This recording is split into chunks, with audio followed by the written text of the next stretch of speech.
All righty.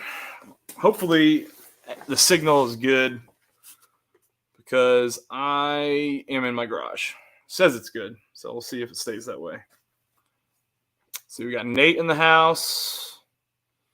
Had Doug was here earlier. I swear I'm smelling coolant in here. I'm hoping this Fox body's not leaking.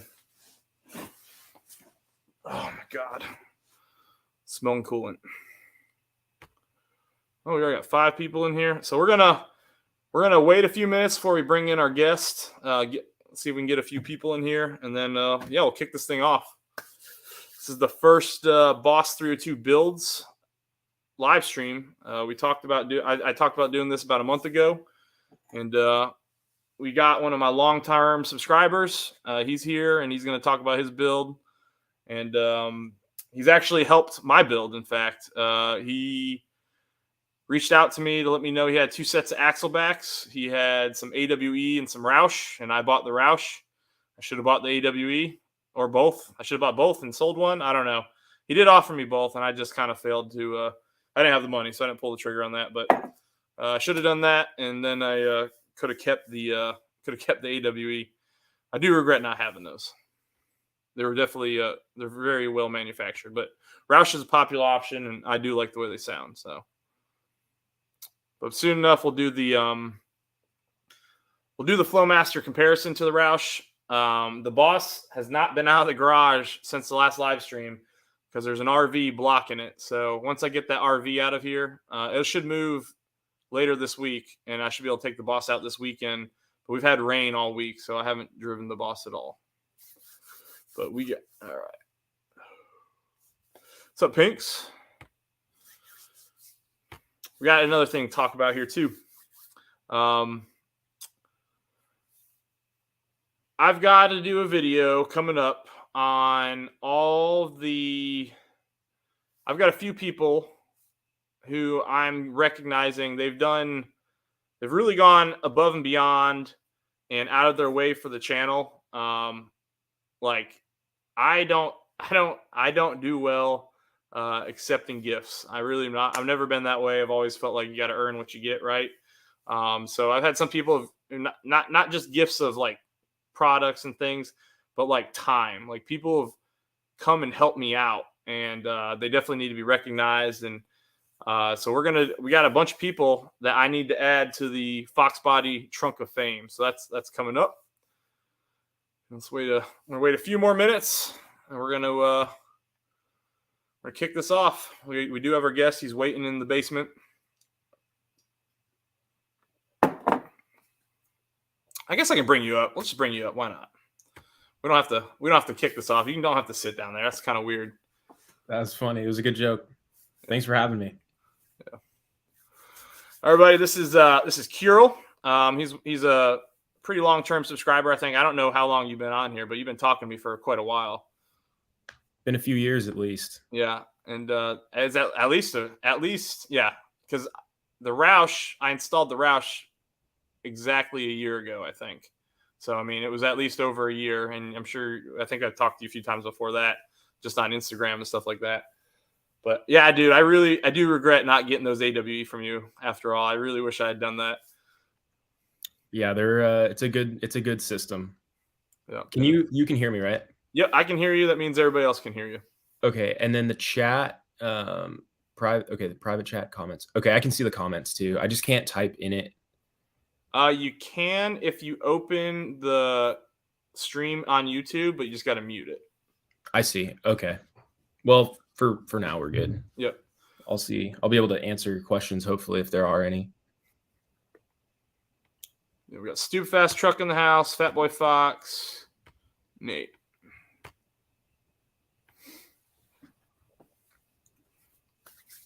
Yeah, we'll give it a few more minutes, and then we'll light off this the first Boss build. I don't know how many people will be here. I know the numbers in my live streams always fluctuate. They go up as high as 30, and then they could stick around the low range. Who knows? But either way, I think we'll have a good time, and you'll probably. I know some people will watch them after the fact, and we'll give some people some good ideas because you've got a pretty good extensive build list, and a lot of your mods are very desirable ones. So I think that a lot of people are gonna be interested in this. I'd love to see what this turns into, because I know there's a cool thing about the boss community. There's so many. Well, there aren't too many boss owners out there, but the ones that are out there, pretty much they do communicate. So I Yep. think there'd be some good builds to have on the good guests to have on the channel. So it's definitely, yeah, kind of like pigeonholed myself a little bit with the boss. It is a small community compared to all the other Mustang groups there are. It is the smallest, I think, as far as the modern Mustang. Now, that's not a bad thing. Like, a lot of people like bosses, so there's still a ton of people in those groups that, they either had the car and they sold it and they might want another one. They're not sure. There's a lot of people that just linger around. What I love about it is that, like, people who buy one, there's a really good chance you can talk to the original owner, because they don't like close that door there. Yeah. And like I met the original owner of my car when I bought it, and I'm actually saving it, I think, for 5,000 subscribers, and we're getting close to 4,000. I think we're like 40 away from 4,000. So it's pretty crazy. We've had a pretty crazy month this last month. But once we get to 5,000 guys, I got a really crazy story to tell everybody about the Boss 302. It's my car. I've been keeping it a secret for a long time, and so nobody knows what I'm about to. Oh, one or two people know, but not a lot of people know. So we got a cool story to share. Yeah, and we'll leave it at that. I don't want to give away anything. Let's see. We got Connor in the house. Hey, everybody out in the garage. So I'll be bouncing. Hey, no worries, Connor. And Connor, we're gonna get him in here. Yellowhammer Garage. He might be the next. So this new format we're doing, guys. It's the Boss 302 builds for owners to come in and talk about their cars. And I've had some people show interest in wanting to do Fox bodies. I want to see how this takes off first before I start entertaining Fox bodies, because I at least know a lot about bosses, and I am still learning a ton about Fox bodies. But I think this could be a good thing. But Connor here, Yellowhammer Garage, I'm trying to get him in, possibly for the March build, to be the March build. But he's let's put it this way: he's no longer a boss owner, but he was, and he still has connections to his old car. And I think I want to let him tell his story, because he's got a pretty interesting one. Because I have seen him. I saw him from the genesis of his ownership all the way through getting rid of it. And so you can kind of talk about the whole process there. He wouldn't be the first boss owner to leave it and go to a 350. Well, he's the reason he did it. If you follow his channel, you know why he did it. The reason he did it, though, I was giving him a lot of junk for it, but it's understandable. I'll leave it at that, and he can talk about it the next time. But we're gonna try and keep this a monthly thing. I don't want to kind of like water it down, doing it too often. So I think doing it once a month is a good way to do this. And I'm getting, who's messaging me right now? Sorry. Oh, no, nobody. Okay. What is up? A rabbit named Dave? Dav? I'm going to guess it's Dave. I don't know. Maybe it's Dav.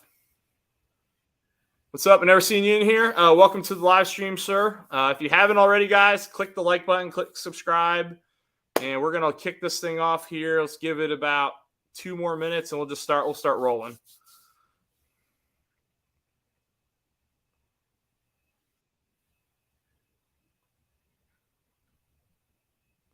What are we saying?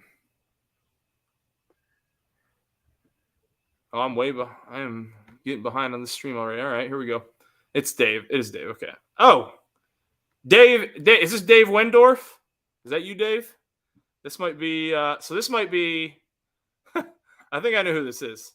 So this might be the first guy I ever met when I bought my first Mustang at my first ever cruising. And he ended up getting a boss actually after I did. I moved from the. Nope, never mind. Not who I thought it was, but you're welcome here anyway, Dave. You have the exact same car as another Dave I know, but Dave's a pretty common name, like Matt. All right, let's kick this thing off, man. All right, let's do it. All right, let's see. So go ahead, introduce yourself and where you're from, and tell us what car you got. Well, hello. I'm Kiril. I'm originally from Northern California in the Bay Area. Had a 2006 Mustang as my first car, so I saved up and bought that. It had a lot of miles on it. But I guess at that point, once I had that car, I knew I was probably going to be a Mustang owner for the foreseeable future. Had a lot of good memories in that car. Moved to Florida, and that's where I started looking at Boss 302s. Was always a big fan of that car. And this was in the beginning of 2019. So the market, as we all know, is a little bit different than it is now. And I searched nationwide and ended up seeing one for sale in Panama City.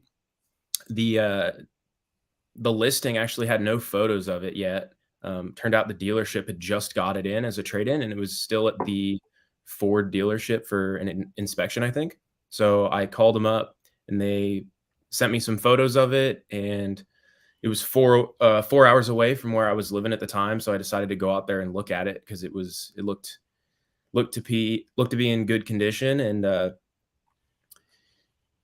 yeah, it was the car I ended up buying. So it had 17,000 miles, and it had 3 previous owners, which I found at the time little crazy. The first 2 owners put, I think, 3,000 miles combined, the 2 of them, and then the third guy put on the rest of them.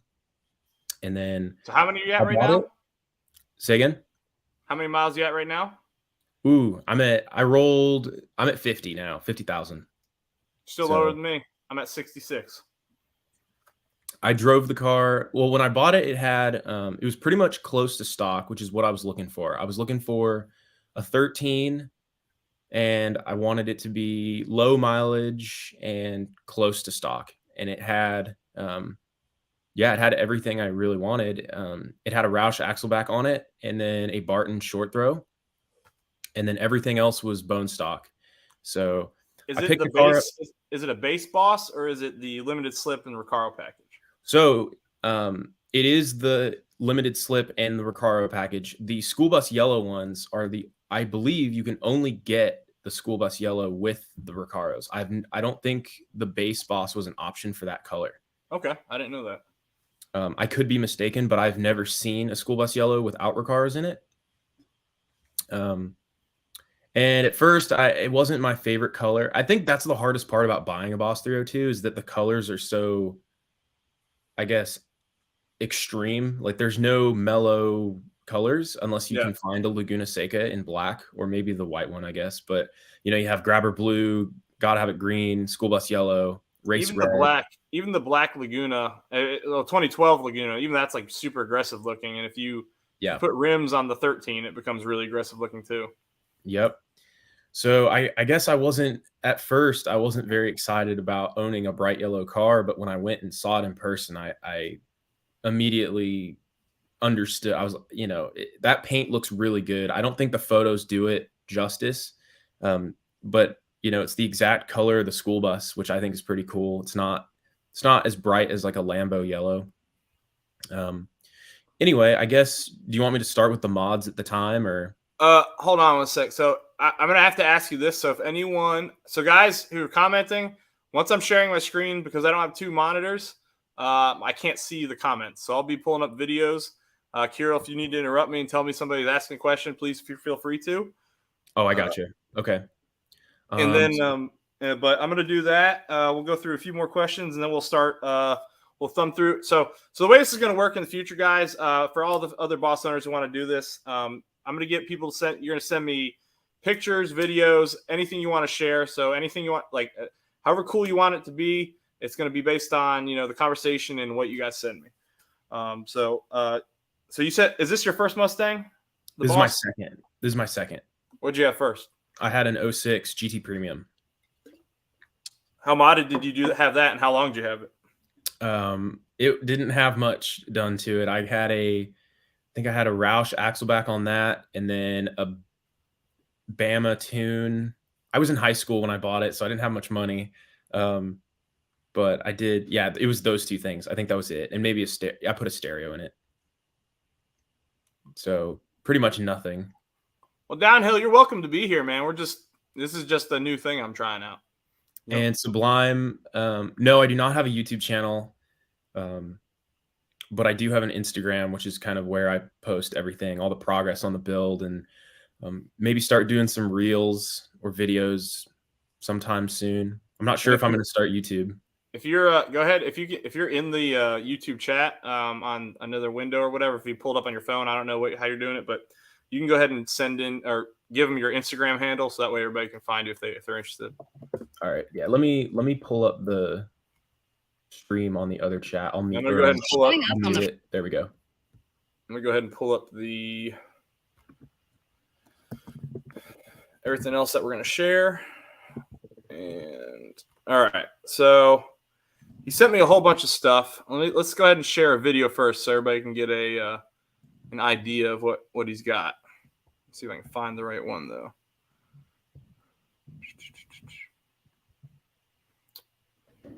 I know you sent me a good video. I forgot which one it was. I think it's this one right here. All right. So this is his car, and we'll go over everything that's on there now and everything you've gone through because you got a bunch of pictures of different things. All right.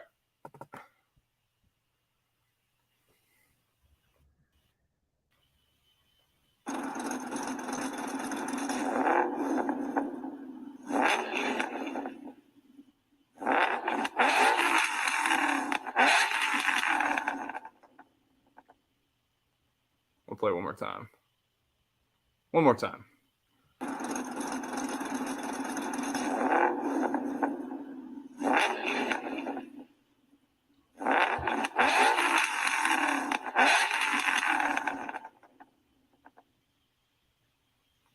Nice. All right. Is that video as the car sits right now? That is, yeah. I took that video, I think, a week and a half ago. So I saw you had the RTR license plate thing. Did you get that when it was stupid expensive or when they started reproducing it? No.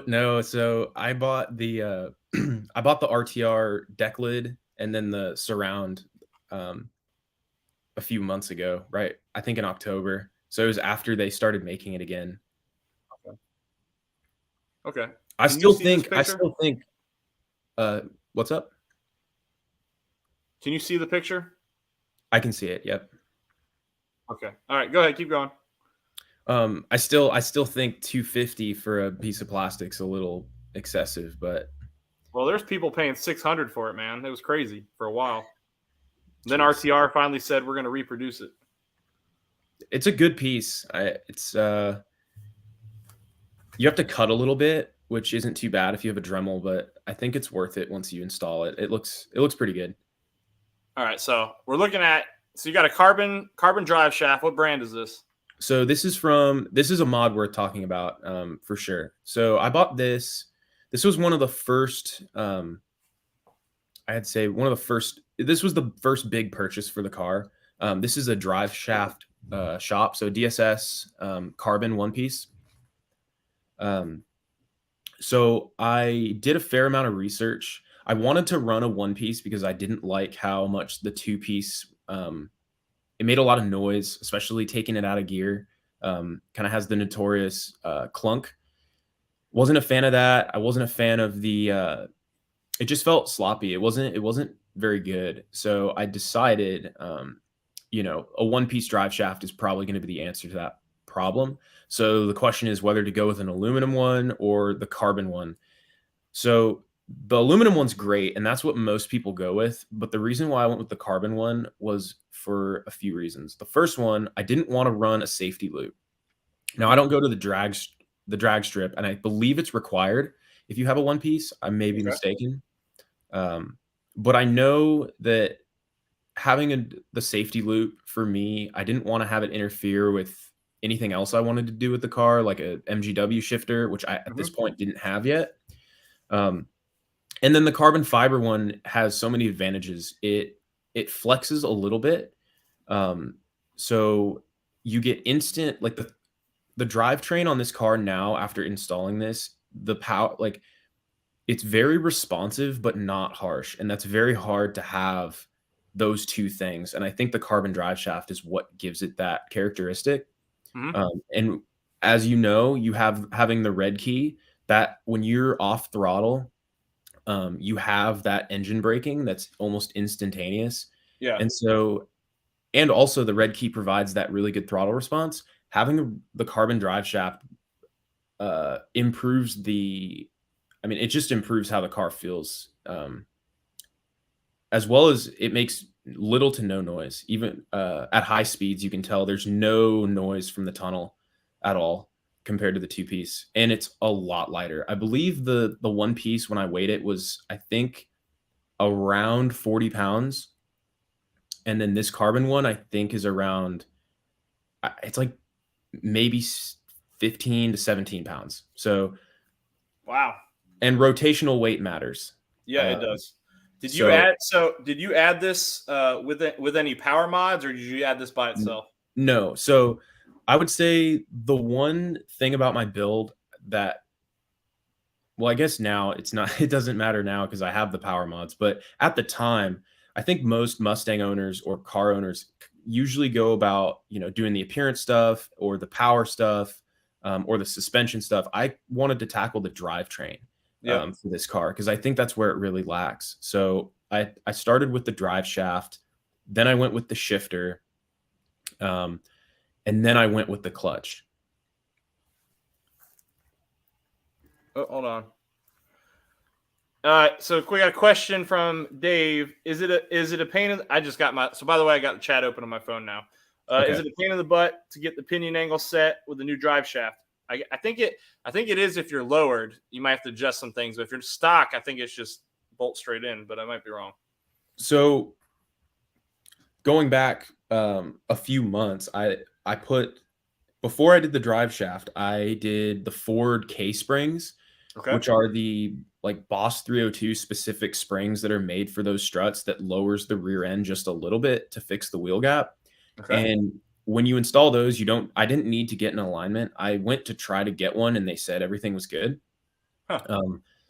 Kept the stock panhard bar, and the pinion angle was fine. So you can just throw this thing in. I didn't throw it in. I don't know how it is if you're at stock ride height, but I would assume it's close to the same. Okay. So when you put this on, all right, how noticeable is the difference? Because I got a one piece sitting here in my garage. It's not carbon fiber, but I've been waiting with my Calmer to put all that on at one time, but I'm debating whether or not I should just do the one piece anyway, just to get it on there. I think it's at the time, I would say it's the best mod I put. It's the best thing I did to the car, but it's hard to sit here now with everything else I've done and say that it's my favorite, but I would say it's definitely in the top 5. Maybe top 3. You notice a difference instantly. Okay. That's what I was wondering. All right. And did you change your clutch and flywheel setup, or is that still stock? No, so I changed that, and I changed that to I never took a picture of it, unfortunately, but I bought the Mantic twin disc clutch. There's a lot of people that like that one. Yeah. Right. Just the clutch. You still running stock flywheel? Nope. So that kit, the one thing that's really good about the Mantic is that it includes throwout bearing, flywheel, everything you need to install it. They provide it in this really cool like metal suitcase. It's really funny. You pay a lot of money for the clutch, but the build quality's there. It's a really good clutch. And I will say, no matter how modified your Boss is, if you're a fan of keeping it closer to stock, which I totally understand, if there is one mod that you can do to this car, it is replace the clutch. Yeah. So was it aluminum or light and steel flywheel? It's a light and steel. Okay, yeah, that's what I need to get. I've talked to a couple guys running the aluminum. They've had no issues, but I've talked to a lot more people who've end up running into knock sensor issues and stuff like that with the aluminum flywheels. So I've got an aluminum sitting on my RXT that's on the shelf here. And so I'm looking to swap that out or trade it with somebody for a light and steel down the road, or if anyone here wants one. I will say though, looking back, so I've had the clutch on the car for about 5 months. Mm-hmm. I will say getting a twin disc, if you keep your car naturally aspirated, it's not necessary. And I'll talk about it. I'll talk about why later. I think the twin disc is causing an issue with something else we'll talk about, I guess, down the line when we talk about the tune.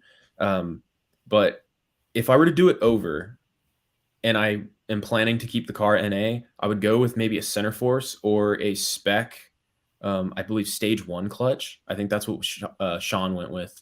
And it's plenty of clutch, but I think there's a common misconception that the MT82 is the root of all evil for these cars. It's really not. It's really It, not. I guess if you're, it depends on what you're doing. I don't launch the car really ever, so I'm not dumping the clutch, but if you fix I think the clutch for sure is the main problem. Like, you can do all the band-aids with the stainless steel. I don't even have a stainless steel clutch line. Oh, really? Yeah, no, it doesn't need it. I didn't do that, but you know, people do that. They do the shifter, which helps a lot. Have you never had your pedal stick to the floor? After the new clutch? No. After beating on it, right? So say not beating on it, that's a bad term. But say you're spirited driving, right? So Yeah. I was noticing with mine when I was like really romping on it and enjoying it after it got warm. But you also have the independent clutch line, which we can talk about later. But when that fluid got hot, it would deform my clutch line, so my pedal would get stuck to the floor until it cooled down for a second and it would come back up. So once I put the steel clutch line in, it was fine. I never had that issue ever again. But I've got the RXT twin disc that's going to go on. I'm not putting that on with the NA car. I'm going to keep the stock trans, and I'll put that on whenever we get power down the road.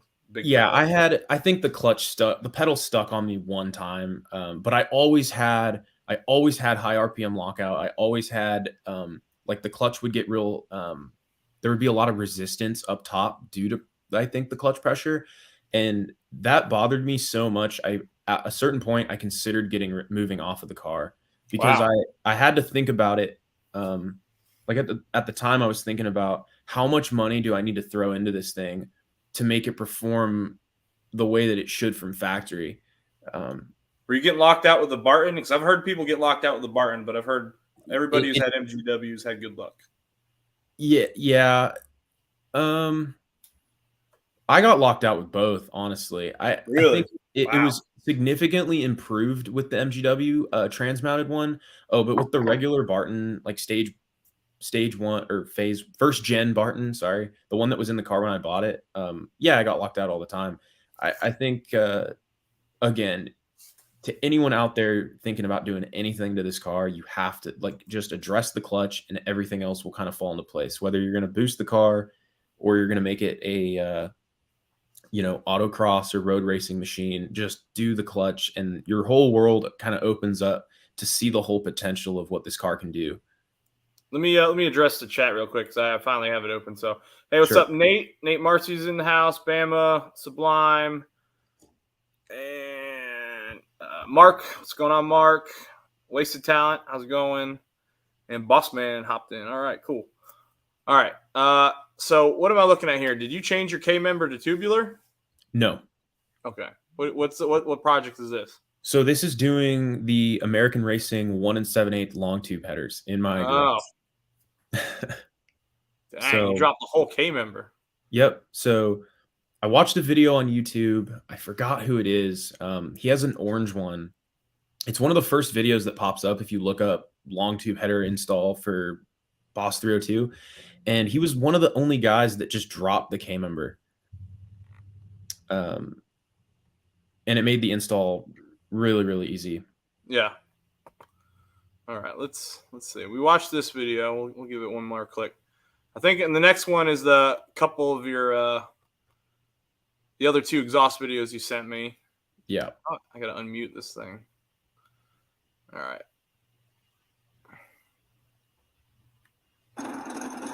That chop sounds gnarly, dude.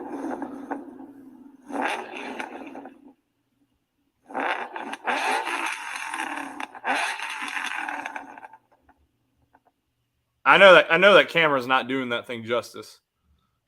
Once you throw long tube headers on in the in that video, so I have Corsa Extremes.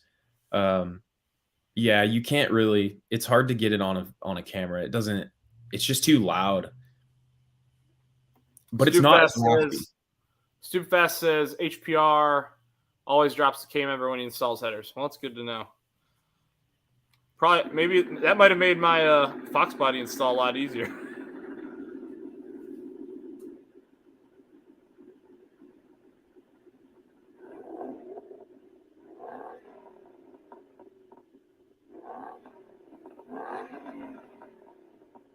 So this one, we got 2 video clips here, guys, and he's got. You said you have the QTP cutouts.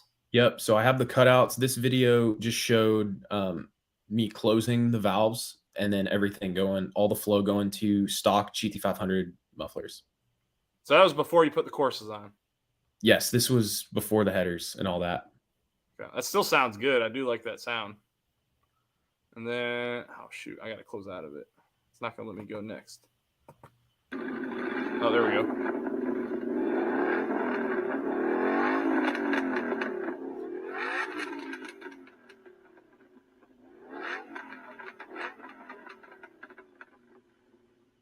So did you cut the so that's with them open, obviously. Did you cut the resonators out of the side pipes? I did in that video, yes. Okay. Yeah. Sounds good either way, man. I like the Corsa and the 500s. I've heard the 500s in person, and they do sound really good. There is a video. I have a sound clip on my Instagram of. Oops, sorry. Hold on. Go ahead.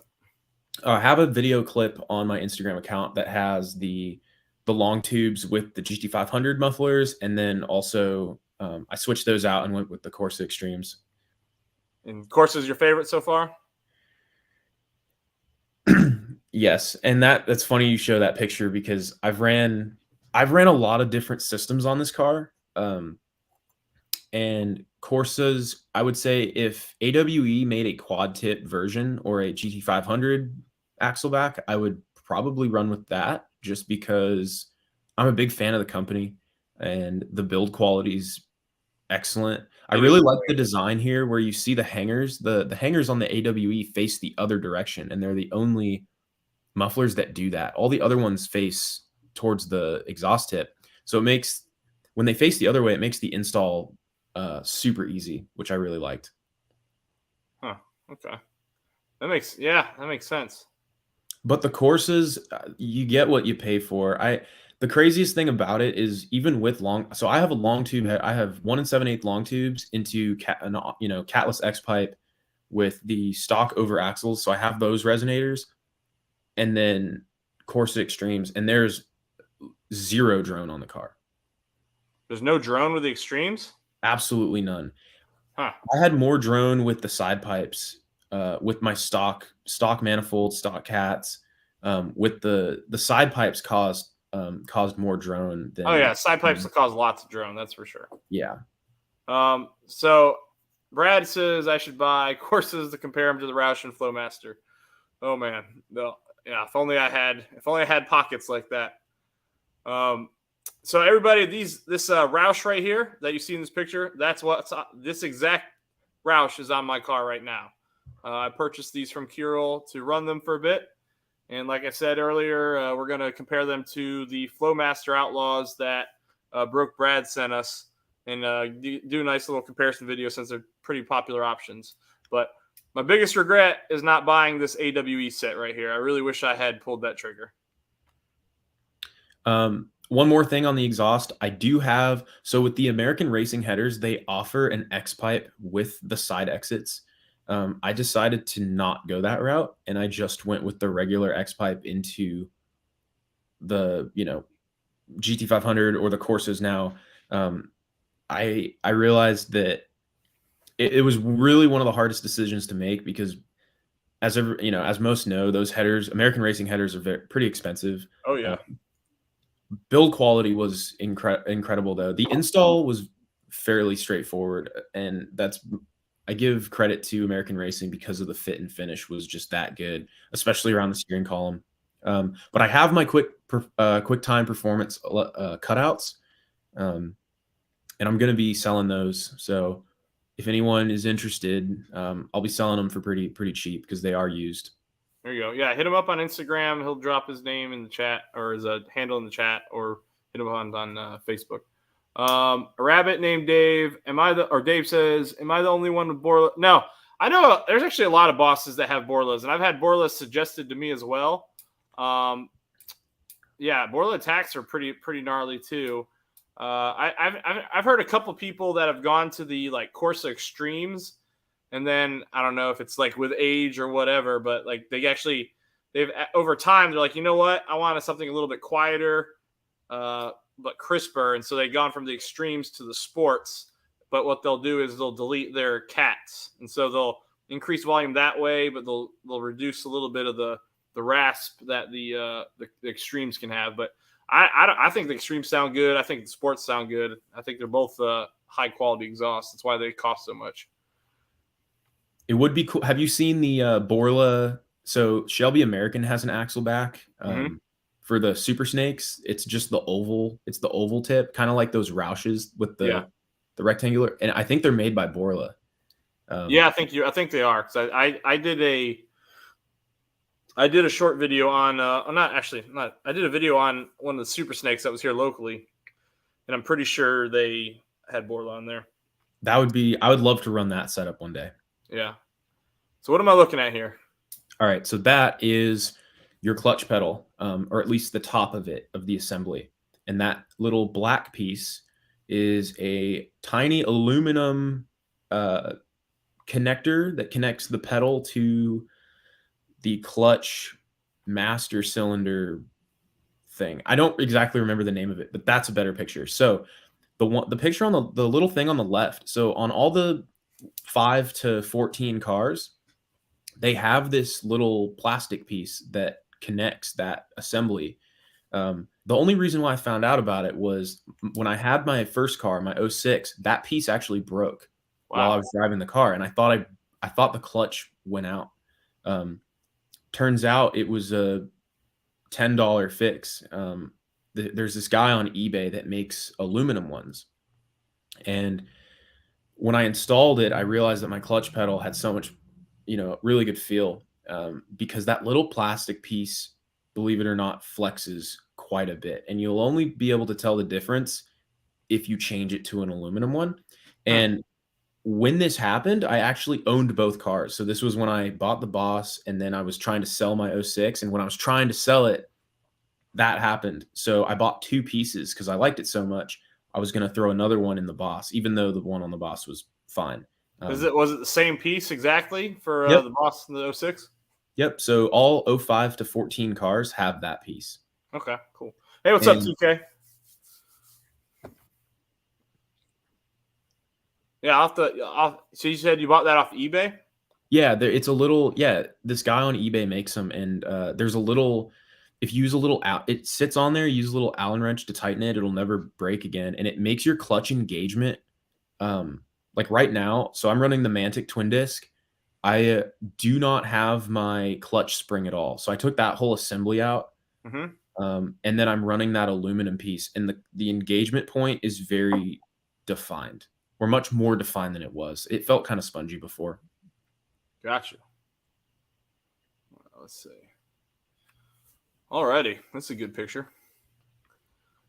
So you got the stock. So everybody, that's what the stock setup looks like on the left there. And then we said you went to American Racing, right? Yep. What size pipes are these? Those are 1 7/8. 1 7/8. Okay. And is that American Racing X pipe as well, you said? Correct. Yep. Have you changed the over the axles? No, those are still stock. Did you cut the resonators off them? So at one point I did. So I did have, at one point when I ran the Roush and AWE, I had the resonator delete, and it was too raspy for me. So I decided I bought a set of stock ones for $150. And I really like having those resonators. Yeah, I think depending on the exhaust setup you run, so like I had SLP loudmouths on before, right? It's basically a muffler delete. Yep. The Roush, the Flowmaster Outlaws that Brad sent, those are like a muffler delete, but they have a little resonator chamber there on the end, but they're still a pretty straight through flow. I feel that anything that's not a canister muffler really probably needs the resonator, in my opinion. Otherwise, it can get it can get ridiculously raspy and loud. And I mean, that's not necessarily a bad thing. Like there's a time and a place where I love that kind of stuff. But like, you know, I think having my kids in the car, I don't want to make my kids deaf. And, you know, the drone alone would be enough to probably cause hearing damage in my car for them. Dude, and I tell you what, man, school bus yellow. So if I had a 13, I'd either have a race red, because I'm a huge red. I love the red, or a school bus yellow. I do love the school bus yellow color. And what wheels are these that you're running on here? So those are SVE X500 wheels from LMR. SVEs actually, they're usually pretty reasonably priced for most of their parts that they make. Oh, they're amazing. Yeah, they're I think it was just over 2,000, and that came with Nitto. I think the G2 555s. Yeah, a lot of people like those. 19 by 10 on all four corners. All right, so what are you doing on here? That's just cutting. I'm cutting the badge out of the back to put the RTR plate, and then the surround as well. What's up, dudes? So you put the RTR. So you got the plate delete. What you said, it was an RTR piece as well. Correct. Okay, and then you put the RTR lower deck, whatever the heck that's called, the lower License panel on. Around, yeah. And is that a 500 wing you're running? Yeah, so that was, I think that may have been the first mod I put on the car, is the MMD pre-painted from American Muscle. How's that lasting up for you? I hear mixed reviews on the paint job. I had an MMD ducktail spoiler on my 05, and it was lasting fine, but I also didn't have that car super long. I'd say the paint's just okay. I'd say for the money, it's a good deal, but it's just okay. I got you. All right, so it looks like I see Roush side splitters. Is that Roush? That is, yep.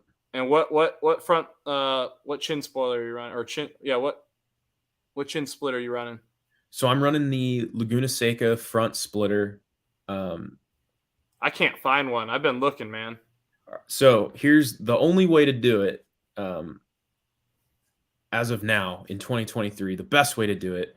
So there's two things, right? You have to find the splitter, which is expensive, and you have to try to find the bracket for the rods. So it's truly chassis mounted. They don't make the bracket anymore. So the only way to do it is to buy the Ford Racing crash bar, the tubular crash bar. Yeah. That comes with that tow hook. So if you buy the bar, it has the place for the tow hook, and then it has two holes for the splitter rods. Really? Yep. So it's dual purpose. So I decided to go that route. I bought that. You have to cut off your front bumper, and you have to use an angle grinder. Not too bad. And then I bought the splitter itself off of eBay. There's a guy who makes it. I think it's $250, and that's not bad. Not at all. Because when they were selling the kits on American Muscle, and this is before like the crazy inflation price hikes that we have now, I remember they were in the $700 range for the whole thing. Yeah, the OEM parts $800 or $700, $800. It was like stupid expensive. Yeah. I'm not a huge fan of the tow hook, especially, I admit, I don't track the car. Yeah. But I was going back and forth. Like I could have just used the angle grinder to cut off the tow hook like mount. I think it looks good. But it works. And you know, knock on wood, I'll never need the tow hook. But I have you got the JLT2 intake. I actually used to live right next to JLT's headquarters, like 5 minutes away. And the shop that they actually designed that thing at, and I actually knew the guy who was the test boss for that. And between just the JLT2 and some Cook's headers, because when you dyno these things stock, you're running usually just shy of 400 down to like 390, right? For wheel horsepower. They got him just with that JLT2 and Cook's headers. They got him to 455 at the wheel, which was pretty good. That's really impressive. Do you want to talk power mods now? Yeah, man. Let's go for it. All right, sweet. Yeah, so we talked about the headers 1 and 7/8. I didn't go 1 and 3/4, even though 1 and 3/4 is probably better for an NA car. I didn't want to shut the door on potentially throwing maybe a Vortec on there down the line. But I did go with a JLT Series 2, and then I sent my intake manifold down to AFS, or Airflow Solutions. They're out of Arizona, and they're a really good porting company. Brett did a really good job, and There you go.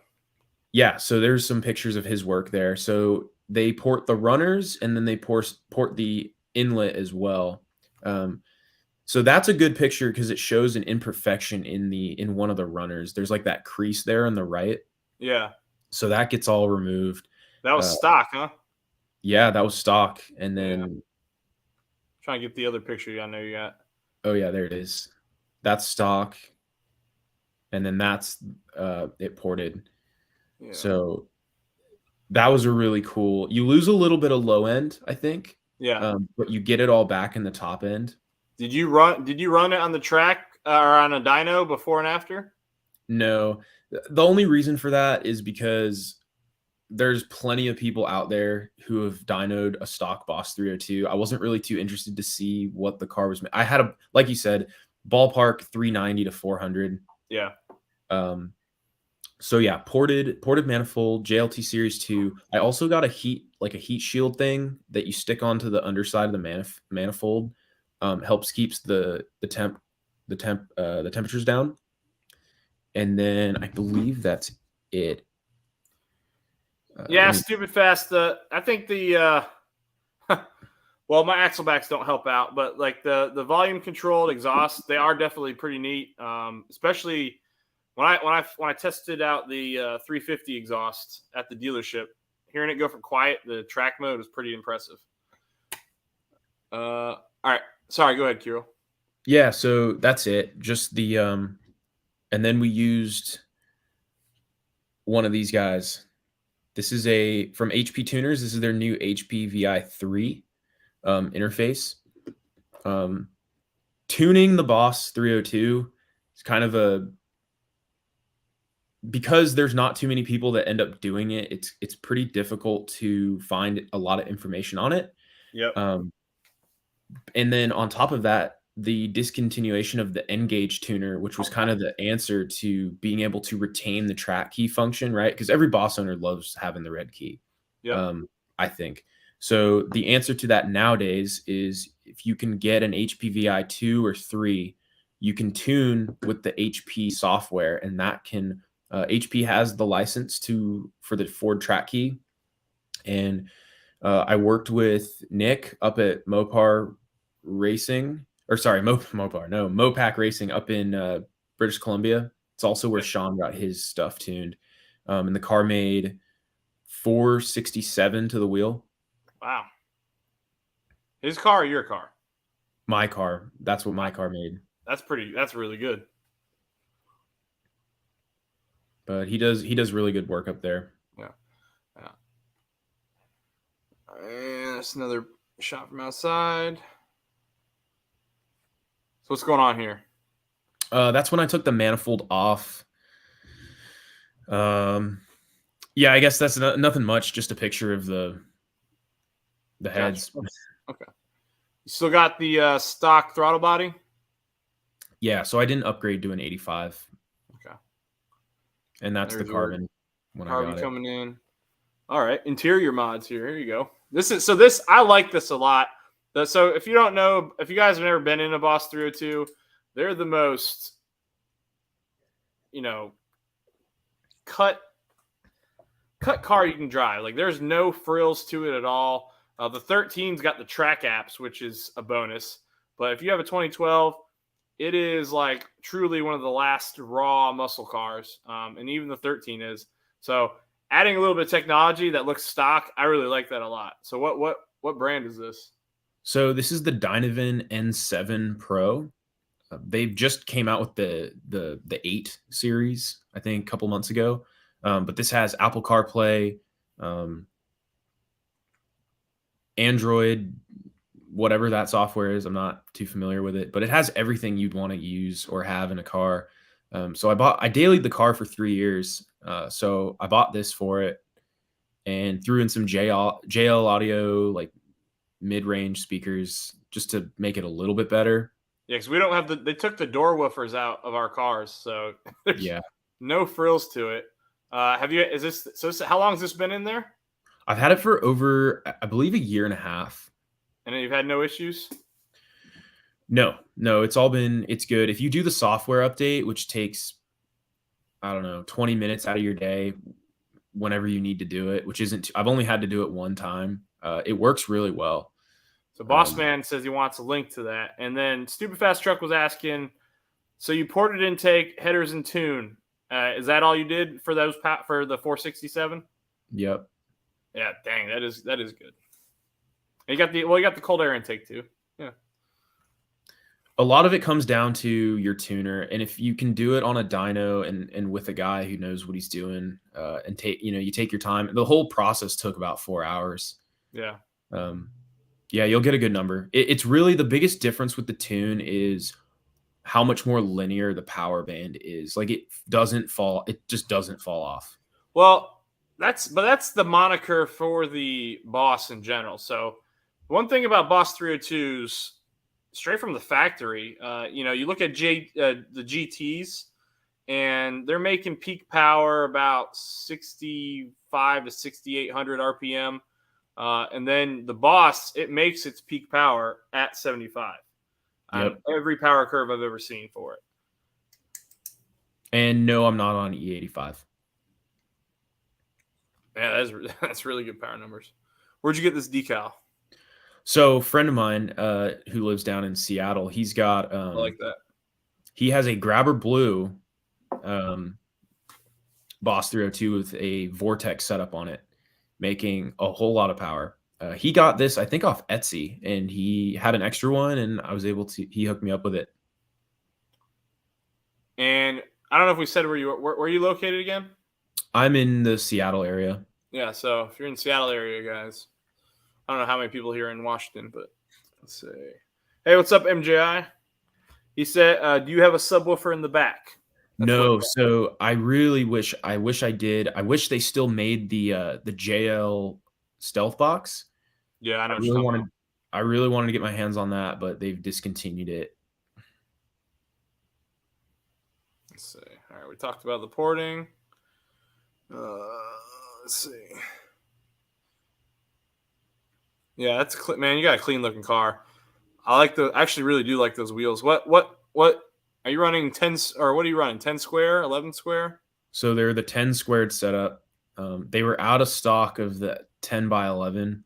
That's what I wanted to go with initially, but yeah. I settled for the 10 squared, and putting 10-inch wheels up front, it makes the car right now only has the Ford K springs, and I do have a Steeda X brace in the back. But other than that, the car handles really well. And I would say a big part of that goes to the putting 10-inch. I mean, the 10-inch wheels up front, I think the stock wheels are 9.5 for the rear. Yeah, they're 9.5, I think. And the backs are 10, or they're 9 and the backs are 9. I don't It's 9 by 9.5. So you're going from your new front tire or front wheel tire 285 is bigger than your stock rear tire. So it makes a big difference in the turn. Are these wheels lighter than the OEM wheels? Significantly. Yeah. Oh, hold on. They have, I think, Dynavin's on American Muscle. I think. Yeah, maybe. If you go, we'll shout someone out. I think most Mustang owners know him, but Jacob Ardotti's YouTube channel. I think I think he has a code for the Dynavin. That's what I used.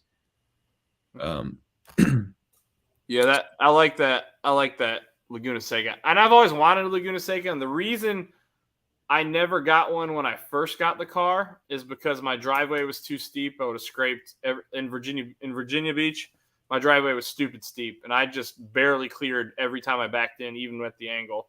The one I have here, I still have to pull out at an angle, but it's not as severe. So I think I could actually get away with it if I'm careful. I don't think the 12s necessarily need it as bad as the 13s do. I think the 13s look really good with the the Laguna Seca splitter, but the 12s Yeah. have a better front end. Yeah. And you're selling these.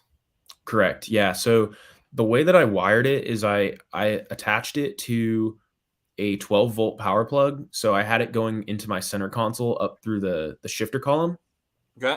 And then, in your center console, you have that little plastic piece that can come out. Yes.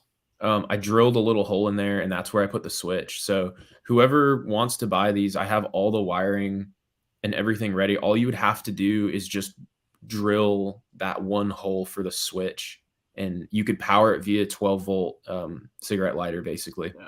And he'll give you a pretty reasonable price, I'm sure, guys. He sold me a set of Roush Axlebacks for a good deal. So, yeah, and that looks really good with the RTR, both those panels on there. Yeah, these were, if you guys don't know, because you've never had an S197, this piece right here, for a while, RTR stopped making it, and this was super sought after by tons of people. So these things were selling for stupid money online. People were paying astronomical prices. It was ridiculous. Let's see. Is this the header install? What was this? Yep, those are the headers. Okay.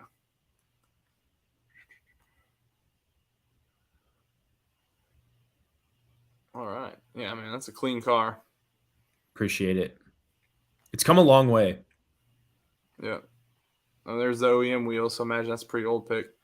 Yeah. That is the end of the reel, man. So let's see. What else we got to talk about real quick? Have you raced it before? No, not yet. Okay, hold on. Let me get out of my shared screen here. All right. And yeah, I guess what are your plans for the future for it? Well, funny that you asked that. I guess I'm going, the next phase for the car is I plan to tackle all the suspension. So right now I'm going to answer one of the questions. No, I'm not at stock ride height. I'm on Ford K-springs. That's the only suspension that's done to the car. So I'm going to tackle the suspension. I have a set of Fortune Auto 500 series coilovers on the way. So really looking forward to running those, setting those up. What are you going to do with those K-springs? Sell them, I guess. Maybe give them away, honestly. I did a giveaway. I gave away the Barton shifter, and I think the white line bushing a couple months ago. So I don't mind helping other boss owners out. They do have about 30,000 miles on them, so I don't know how much they're worth at that point. But yeah, they're good. They're a good option. They feel like they ride like stock. They just take the wheel gap away. Yeah, my stock ones are still. Yeah, I'm still running stock height on mine. I get asked a lot if I'm lowered, and I think it's purely because of the Roush side splitters. They make you look like you're sitting way lower than you are. He wants to know, who's your car tuned by? So it's tuned by Nick, who works up at Mopac Auto Supply in Canada.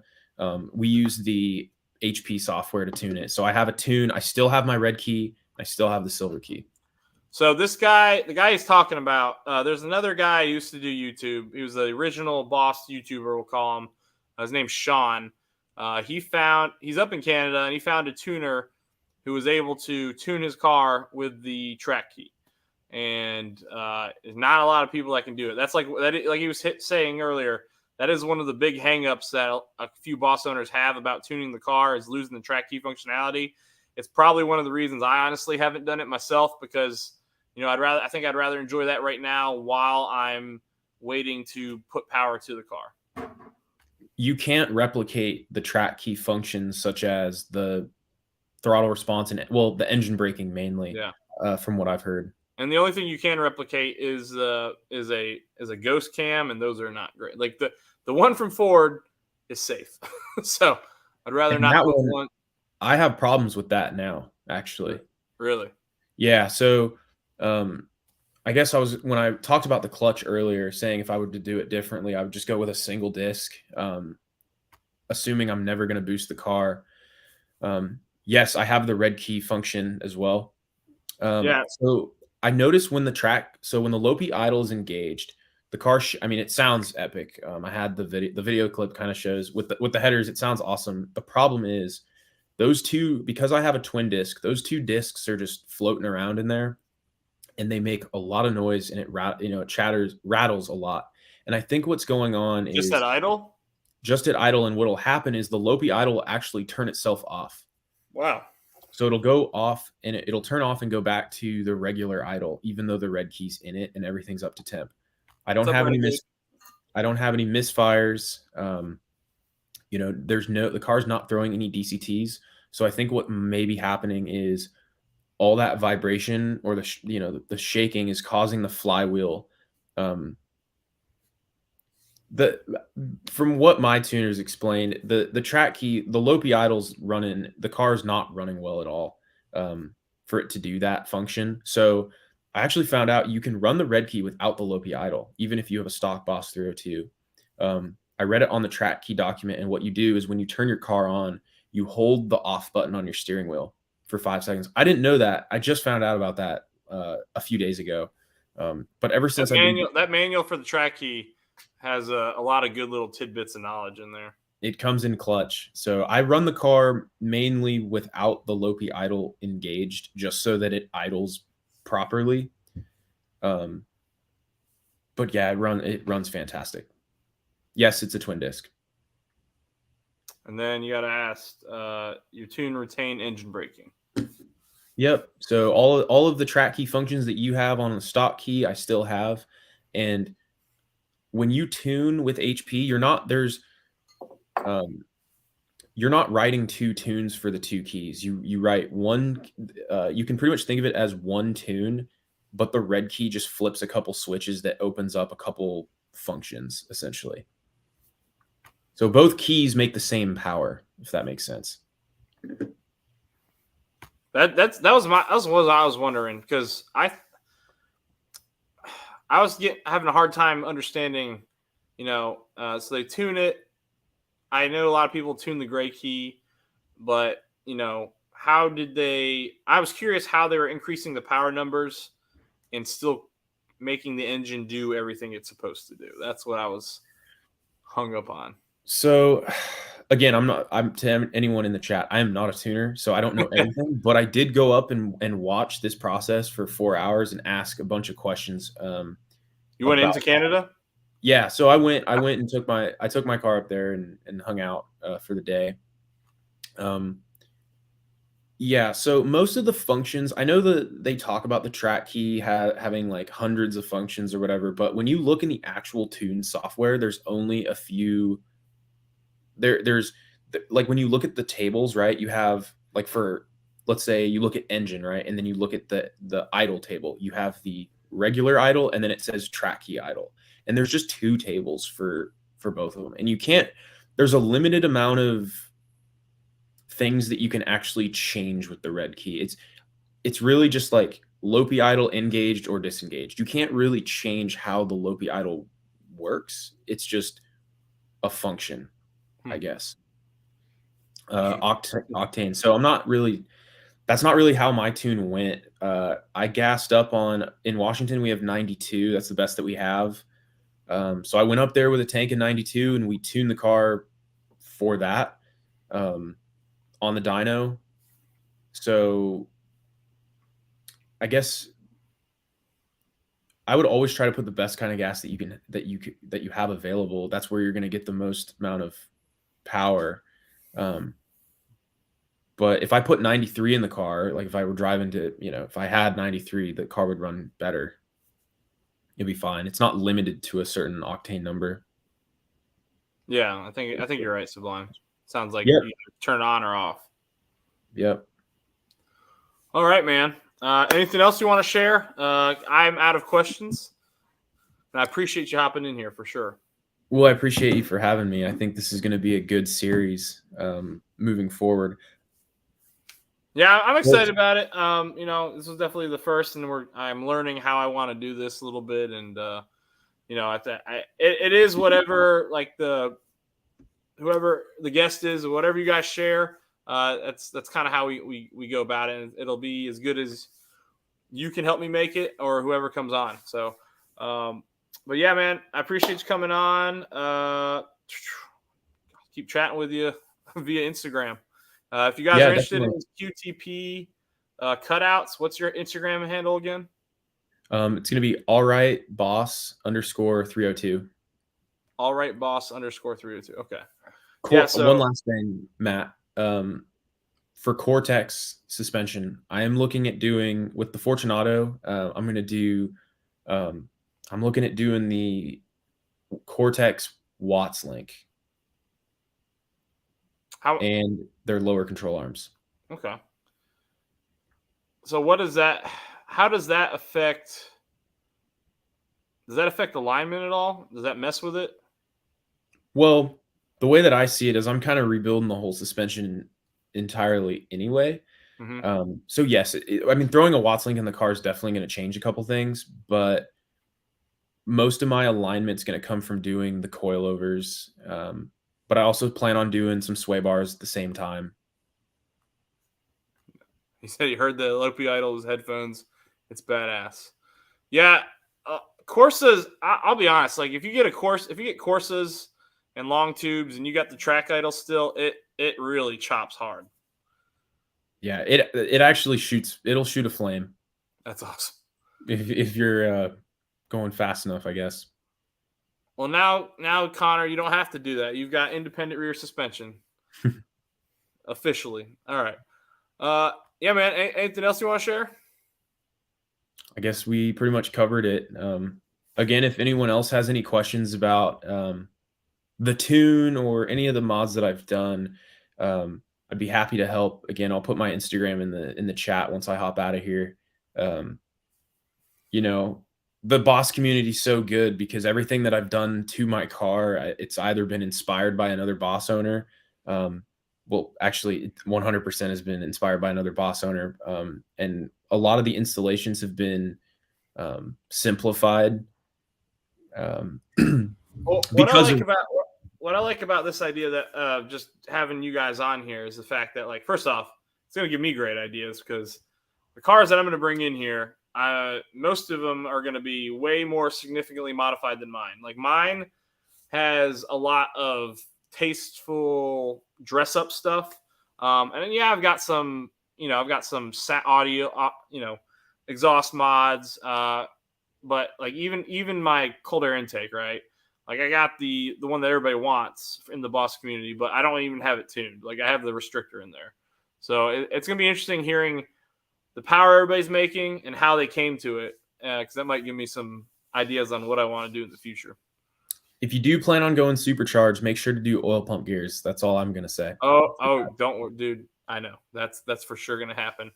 I don't know. I've been thinking about like if I ever, whenever that day does come, like how I want to do it, and I'm debating like reaching out to Ken from HBR and maybe making a road trip out of it and going to his place and seeing what seeing if we can get it done there. But I don't know. We'll see what happens when time comes. I might want to just do it myself here as a learning experience. But I don't know. We're a long way off from that. We're getting there slowly. But it's we're a ways off. But if the channel keeps growing as the way it's growing lately, who knows what'll happen. Well, it's been But a all right. pleasure. I really appreciate the opportunity to come on here and talk cars. I'll keep tuning in for the Tuesday streams, and I guess I should have kept that. I should have kept that AWE for you. I feel No, it's not your fault, man. I'm a stingy person, dude. Like I'm really bad. Like I will not. Like I've made it public. Like my rules. Like I do not spend my paychecks on my cars. Like I will not do that. I've got 3 kids. I've got a lot of other important things to take care of. So the fact that I can do what I can do because of this channel, and everybody that just watches the videos, it helps me out. And those Roushes, I bought them, but I bought it because of this YouTube channel. And so I mean, I appreciate you and for watching stuff, and everybody else who's helped me along the way. And like I said earlier, we're gonna have a video here very soon. There's a couple people in the stream who've helped me out too that are gonna be a part of this. But I got a lot of names that I need to add to the Fox Body trunk of fame for just not just gifts, but just like time. Like people have come to my house and helped me out and stuff like that, like getting things going. I've learned a ton. Like I am not an expert. Like I went to school for mechanical engineering. However, just the actual hands-on mechanics of any vehicle and stuff like that, I've never really done that before until I started this. So I'm always learning, and I got some people I got to thank for it. But driving to, but yeah, man. Thanks for hopping on. I'm going to go ahead and send you out of here, and we'll probably keep the stream going for a little bit. Might go to my open the panel up here, or if you can stay. If you want to stay, you're welcome to stay. I can open the panel up and see if anybody wants to come in and chat. It's up to you, buddy. I got to run. I got to cook some food, but I appreciate your time, and this was a good time. So thank you. Hey, man, no worries. You take care, and I'll chat with you later. Sounds good. I'll see you. Later. All right, guys. So I have channel updates real quick while we're here before I open the panel. Actually, I'll just open the panel. Why not? And I'll tell channel updates anyway. There is the link. All right. So couple ideas coming up. I got a video that's about to drop about possible mod here for the Fox body. I want to know what you guys are going to think about it. Neither car's left the garage because it's been raining and they've been pinned in by an RV. If you guys have seen, we did buy an RV, and I did a video on it, and I don't expect the Mustang community to watch it. However, it's doing exactly what I thought it would do. It's a 2023 model. It's going to be the best-selling RV that they make and sell at Camping World. And I was the first guy to put a video up for it. So it's getting views, and it's going to help us progress towards the goal that I've set for myself. So if you see camping videos, if you must unsubscribe, feel free. But otherwise, they're there for the sole purpose of helping the thing keep going or keeping the wheel spinning. But yeah, there's that. And then, hey, what's up, Pink? Sorry, I should say hello first when I brought you in. You're fine. Did you shave? You have a beard. You had a beard, right? I did. Okay. Yeah, you look a little different for a second. It's been a while since I've had the beard. Yeah. Oh, really? Yeah. I've been on the live stream since I got rid of it. Oh. Maybe I should have more attention to detail. Yeah. That's what they taught you in the Army, didn't they? Yeah, that's what I tell you. It's military in general everywhere. Attention to detail.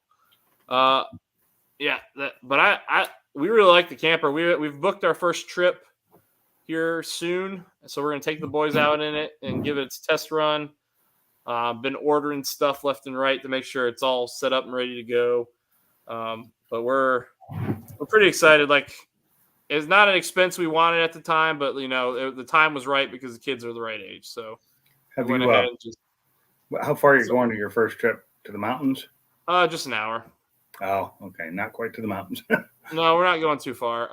And we're probably going to stick to semi-local stuff, not local, but semi-close-ish stuff at first. I want to get a few trips under my belt with my Toyota. It is a Toyota, so they are very tough. But being that we hope to do this frequently, I just want to make sure that it's going to take it. But it should, because I did haul, without ever testing, I did haul my Fox body to Charlotte. Had no issues. What's the weight on that trailer? Which one? Your trailer. It's light. Camper. It's light. It's like 3,000. So okay, fully loaded plus dogs and kids and wife, and I think we'll probably be just shy of 4,000 with it all. And then if I keep all trailer and a Mustang. Yeah, trailer and the Mustang. So that U-Haul trailer is 2,100 pounds, and I think my Fox is just at like a little north of 3K. Yeah. So it was right at probably with all the crap I was carrying too, probably about 5,500 or so. The Sequoia is rated for 6,500, and I got a weight distributing hitch, and it pulled like a dream, so it was no big deal. I got a cool video I'm going to do that's not Mustang related, but I really want to do it because it's really freaking cool. Kurt makes this like, and this is pertinent for everybody who's got a trailer. If you don't have a brake controller in your truck, or you got like an older truck, Kurt makes this Bluetooth brake controller that it just plugs right in. You program it through your phone, and then like it's mobile. So if you have another car that you want to tow with, you just take it with you. You plug it into the 7-pin for another car, and it's automatically still set up as a brake controller. Yeah, I've seen those. I had a brake controller built into my truck. I didn't have to worry about it. Yeah, I don't have one, but I thought it was such a, the price for a standard brake controller was like 100 or so, 100 plus. You can get them for 30. You can get a basic one for like 30. Oh, really? Yeah. I didn't want to do the wiring, and I wanted to be able to take it with me if in case I had something else. So I did buy this one, and I figured also, you know what, there's a few videos out there on it, but it'd be a good video for me. Yeah, that would be a good video. I'd watch it. I'd like to see how well they actually work. I've never watched one. I watched a couple of videos on it, and I'm going to test it here soon because I'm going to have to get this trailer out of my driveway. I've already told my homeowner association it's going to be gone this week, and that was a lie. It's not going to be gone this week. I tell my homeowners association, nothing. I would never live in one. They're not that bad. I mean, honestly, it's all dry threats. They don't really do anything. It's just I was planning on getting out of here anyway. I don't want it in my driveway. Like, I don't want it blocking my cars to where I have to move it every single time. That's a pain. It's blocking my boss right now. And we haven't had nice weather anyway, so it doesn't really matter. But like once the sun comes up, like I'm going to want to drive it. Yeah. So the city came in and tore out half my driveway today, the new one. Were they installing pipes or something? No, they were opening it back up because when we had it put in, they didn't put a culvert in. And so it wasn't letting water flow through. Oh, so wow. The city came in and just tore it. I bought a culvert for it, and they were supposed to put it in, and they didn't, and fill it back in. So I hope they come back to do that since they tore my driveway up that I paid money for. Dang, man. That sucks. It does. What's up, Matt? What's up? You're being awkwardly quiet. No, I was just checking out a story they were showing on the news where a Illinois State Police patrolman got ran over by a stolen car thief. Jesus, man. Wow. Yeah. Oh, yeah, David. Yeah, Downhill. You definitely should watch videos if you're putting a. Believe me, if I had one that I had to wire up, I'd be watching videos. But my time was more valuable to me than that, so I just went ahead and spent the extra money on the Bluetooth one. Plus, I could foresee myself buying another car that doesn't have one programmed in there that would have a hitch. So I figured, you know what, I can just take it with me. I will say this, David, it wasn't 30. It was $39. It was the cheapest one and non-proportional. It worked fine for the trailer I had at the time. I would not use it with any of the bigger trailers I use. And it worked fine with the truck I had at the time and the money I had at the time. So, yeah, ever since then, I've had better ones. And, yeah, I guess your average one costs around $100 to $150 for a good proportional controller. Question: what did you think of that little thing I just did? It would have been fine if I'd been able to watch more of it or hear it better because I was in the kitchen. No, you're good, man. You're good. I'm just curious because it's something new. I just wanted to try it. I talked about it, and finally he's like, you know what, let me do it. And I posted it in the boss group. They seemed pretty receptive to it, but I think we only had a couple new boss guys in here, but not too many. You know, what I heard was pretty good. I like the fact that he sent in a bunch of pictures and stuff to look at and I'm going to have to go back and rewatch that when you post this later. Well, I think the way, like, you know, it really truly is, like, however the content that comes out of it's going to be as good as what they send me. So if they don't get sent stuff that's good enough, then, you know, I'll just postpone the video and I won't do it. But like, you know, sending me video clips, that helps a lot because I think I love hearing the audio and hearing what the cars sound like, especially in different setups. And he's got a lot, like a lot of the mods he did is stuff I want to do, like the ported intake. A lot of people do that. And then what was I about to say? What was the other My one? burp distract you? What's up? Did my burp distract you? No, but I mean long tubes. I've been looking at long tubes too. American Racing or Cooks, and the American like they both had for a while. They both had Boss specific kits. They both had the mid pipe and the header combos. I think Cooks stopped, but American Racing still does it. Oh shoot, hold on, guys. So check this out real quick. I don't know if you want to put me full screen or not, but a water main broke in the city of Chicago today. Okay. Oh. Watch what two of these vehicles look like. They are fully encased in ice. Hold on. I'm full screening you. He's trying to anyway. Holy. So Wait till you see the other one. Look at this one. Man, that that's harsh. sucks. That is harsh. So when I was stationed in Norfolk, right? If you went out to sea and the weather was bad, and you came back in, like there's sea spray. I parked on the sea wall, the quay wall, because that's where the officers parked, closer to the ship. Well, it wasn't necessarily the best parking spot, and that's why I bought a beater, because when that spray splashed up on the ships, we came back. So you go underway and your car stays there. We came back, and people's cars were caked under inches of ice, like just completely mounds of it, and they'd had to either figure out a way to thaw it or wait until it thawed out on its own. Oh, let's see. Bama, were you asking me a question? Or was that just because I was being quiet earlier? Weed burner. What's up, Dono? What's up, Mike's Garage?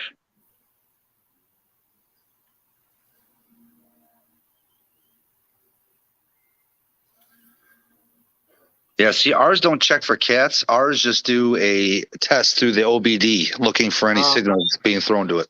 Mike, it depends on. I don't know if it was a state law. Where I live right now, they stopped checking exhaust. They just stopped. So I could run catless. Certain counties, I think, do check. So where's your house being built, Mike? If you're in Wake County, I think they're in the Raleigh area, isn't it? See, I would have researched red counties, and I would have lived in a red county. You need to live in one of the counties that has racetracks. Oh, Chatham County, yeah. Johnston County would have been my recommendation, because that's where I grew up. So when I was a kid working part-time in the garage, one of the things my garage did at the time was those state inspections. So I used to do them from people. I mean, we made sure everything worked. You had to make, at the time, you only had to make sure, all the safety equipment worked. That's all they cared about. Yep. Just checking the lights are working and aligned. Lights had to be aligned back then. They still do now, and people don't do it, and that's why they blind people. Yeah. So when I was in Virginia Beach, when I had my 05 GT, right? I took it to a Firestone because it was right near me, and just to get the inspection. And the car was immaculate. Like that car had like 50,000 miles on it, and I mean it was in immaculate condition. I put some LED bulbs in there, and the guy failed me because he said they were like it was like a racing mod or some crap. And so, what I did was they were zip tied in there. I undid it. I threw the stock one in, and I took it back with the stock one plugged in. And he's like, "I can't pass you." I'm like, "It's not plugged in. Where does it say you can't pass me just because it's in my engine bay? I could have it sitting in the car for all you cared. Like, why does it matter?" Like, the dude was just being a complete. I'm gonna keep it clean because I actually unmonetized myself last time. Complete farce, you could say that. Yeah. So he completely screwed me, and I said, "Well, I was like, I need to pass this, like, because if he gave it back to me, I would have had to come back again." And so I was like, "Can you just cut him out?" And so the dude wasn't even careful. He freaking cut my wire as he cut him out. Did it on purpose, for sure. I'd have beat his ass down right there, fucking taking the sticker from him. Yeah. Sorry. I'm lying. I wouldn't have.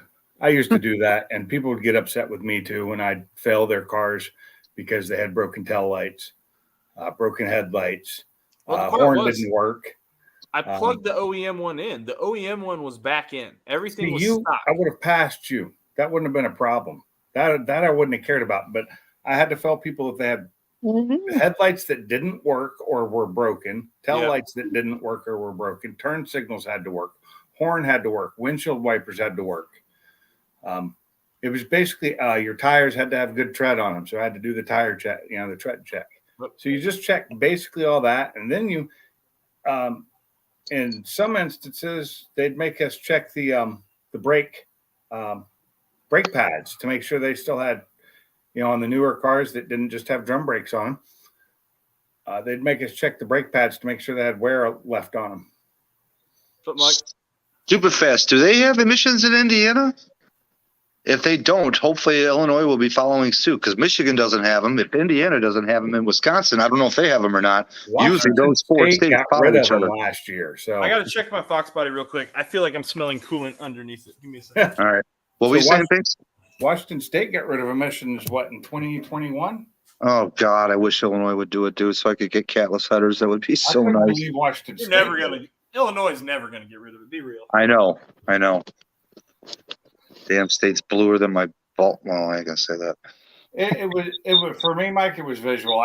You can see brake. If you know how to look in most cars, you can see the brakes and tell whether they're up against the rotors or mostly you're looking for rotor wear to make sure the rotors aren't being worn in. Yeah. That was you didn't take tires off. That was that's too much work. I worked at emissions back in the 80s.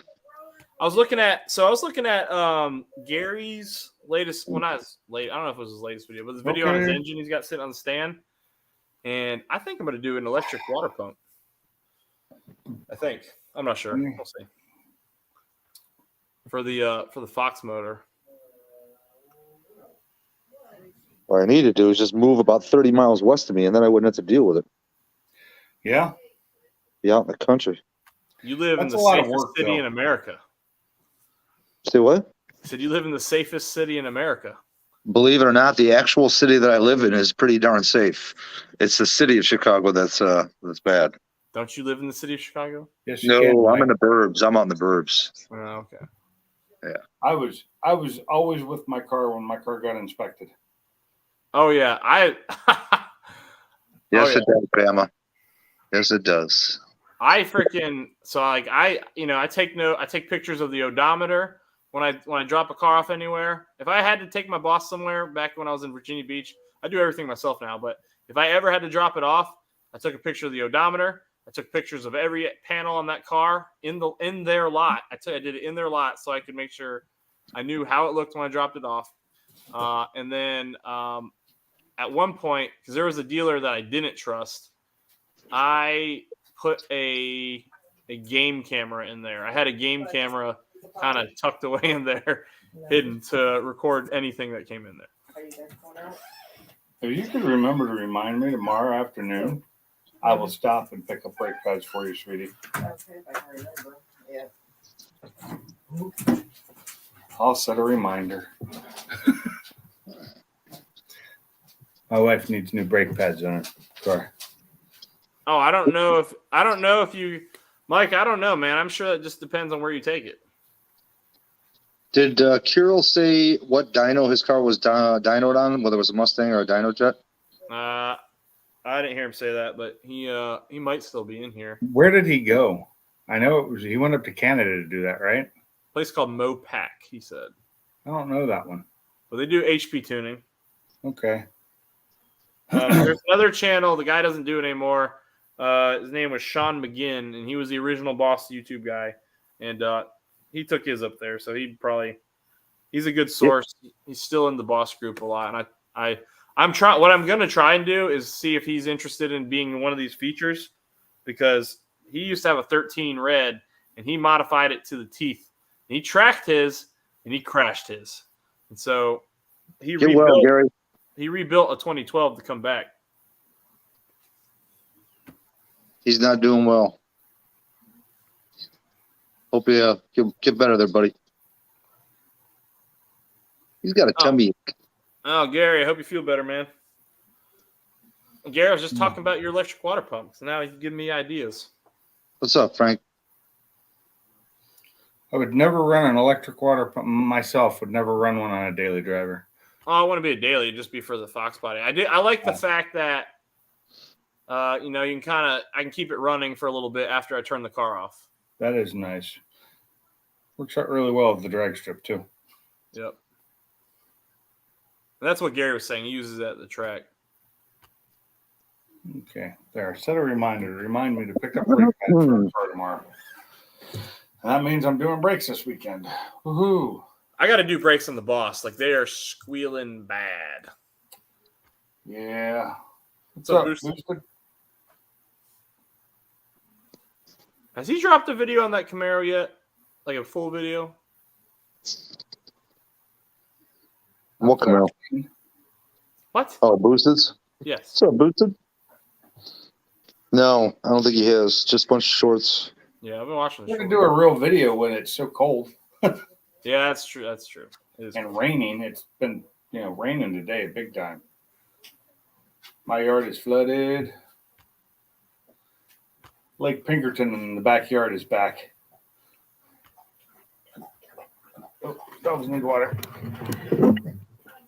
Yeah, my dog Brutus, if he needs water, he lets us know because he takes his water dish, which is one of those big jugs that are up top, and he'll take it and he'll literally throw it across the room.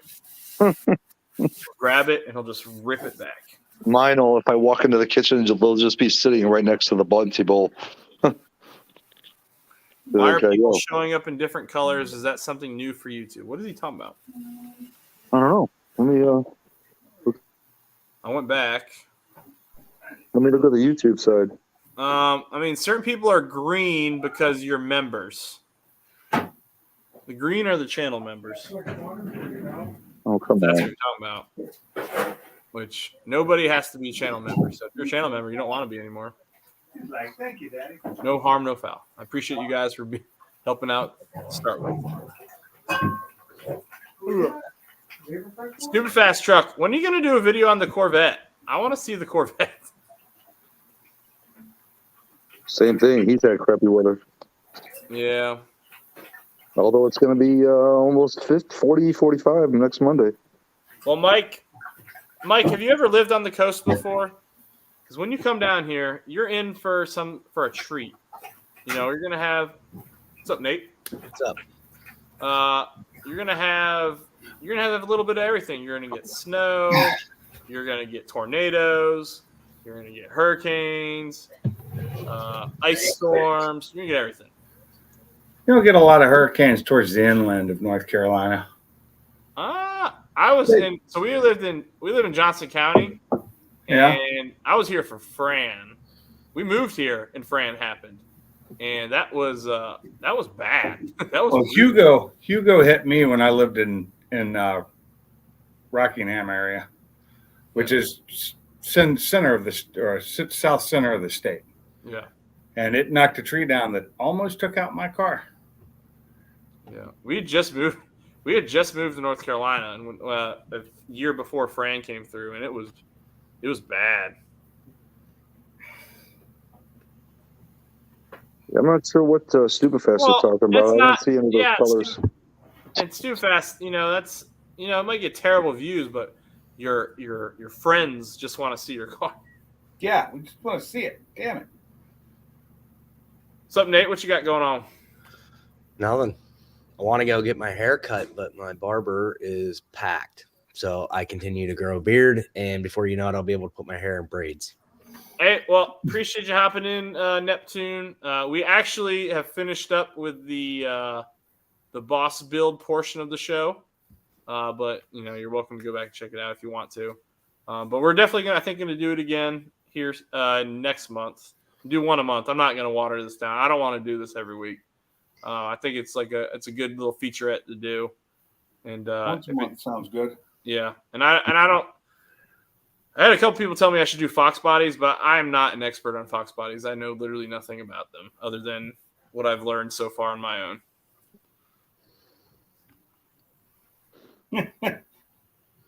That's funny. I like your latest post on Facebook, Matt. Oh, what I post? I don't even remember. Wrong Matt. Other Matt. Oh. It's fine. That face you make when you realize Yeah. you're Uh-huh. Yeah, that's a good one. Here, I'll get it so you don't see the words. But you know, that face. Oop, wrong way. Yeah. Oop, wrong. Damn backwards ass cameras. That face you make when you realize you're effed. Good old Kermit. Look back, Jim. What's up, buddy? That's good to know, Jim. Oh wow. Okay, this my son. I think my son's crazy. This is what my son just posted. But you see the guy. It's the Ford 300 inline six. And It there's is. all his disciples. Hold on a second. Let me. Brad. See that? I don't believe it. I think my son's lost it. My buddy's dad, he didn't believe in a V8. He only had 300 straight sixes. His very last truck before he passed away was a 2010 with a 5.4. That was there. he ever owned. Hey, Brad. So you're talking, Brad. I think you're talking about the 302, the 302S grill. It really depends what you want, Brad. So the stock one comes with the plate, and I got my stock one sitting up behind the car, well over there. It has those plates for the faux fog lights. Since you don't have a 13, the 13 had removable plates, and we don't. There's a couple options. You can Dremel yours out if you wanted to open them up and get that kind of effect.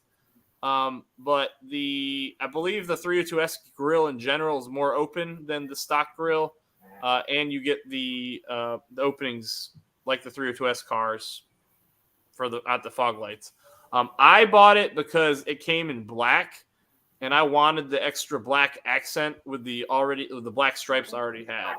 And I think it made my car look a lot more aggressive up front. So that's why I bought it. So I'd say it's worth it.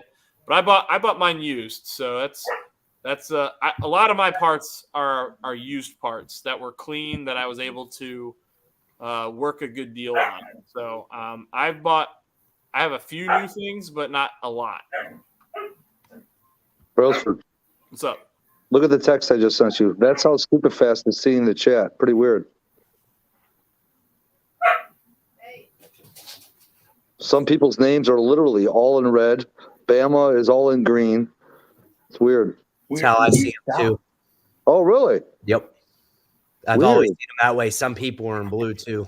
See, I went Blue over on ones my are the side. moderate. Oh, I see it that way too. Yeah. When I went back over to the YouTube. It's all like Neptune Shelby is in orange. Mm-hmm.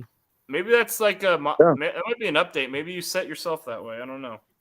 Mine's normal still. Maybe I don't have the YouTube update, I guess. Let me make sure I'm in live chat. Yeah, it's still, yeah. I don't know how But I I change mean, it. why would they color code certain people? Are those like the people that are okay? So hold on, I need to go back and look at that text. Maybe the one of them. ones in reds are the ones we need to watch out for. Sublime. Yours is in blue.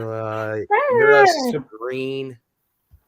Eris Has is got a wrench. Eris. So the channel members are in green. The moderators are in blue. Blue. Wonder if it's subscribed and unsubscribed for the other colors. I have no idea. Well, Boosted's Bama's a light blue. But why would that be public for everybody, though? I don't understand that. It doesn't. It shouldn't be. And Sabino's in orange. Sabino's are there? He just showed Just up. hopped in. What's up, Sabino? That is weird. I don't get it. Man, It's I'm not getting really strong controversy. smells of coolant here, and there's no puddle on the floor. Did you drive it recently? I ran it. That means it's probably leaking onto the exhaust, and that's why you're smelling it. But it's Yeah. the exhaust. Oh well. As long as it's not puddling on the floor. As long as we're I good. keep smelling it, that means there's some coolant in there. Right. Yeah. That's the way that works. That's the way to look at it. It might be coming. If you just ran it not too long ago, my F-150's got a coolant cap, and I always smell antifreeze coming from the radiator, but it's not leaking. So I just assume it's getting hot enough to release just enough pressure to get a whiff of it all the time after it's been run.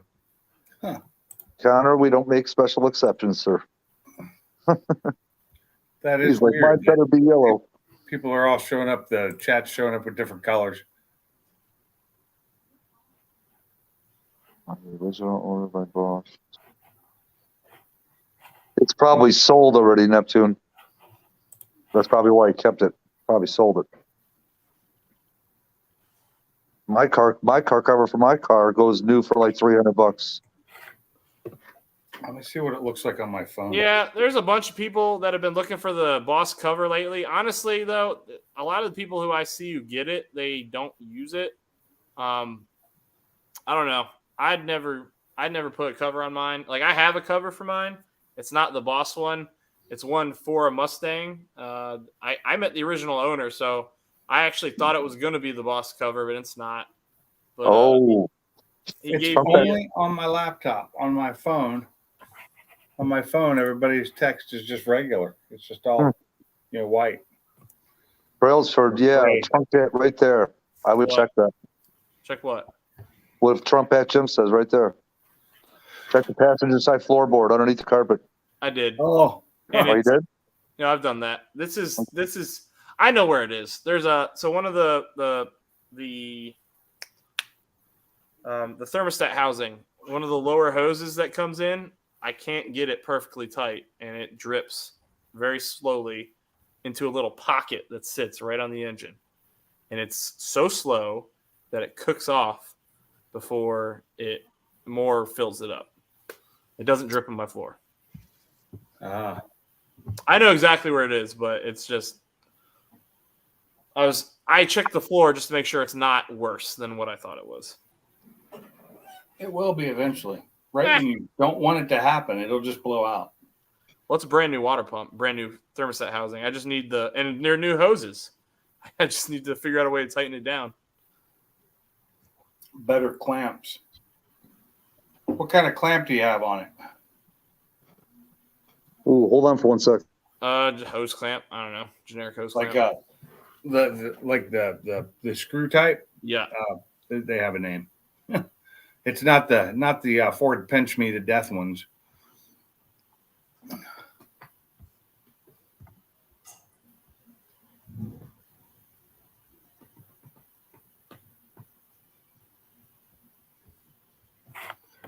I don't remember what those are called. They have a name.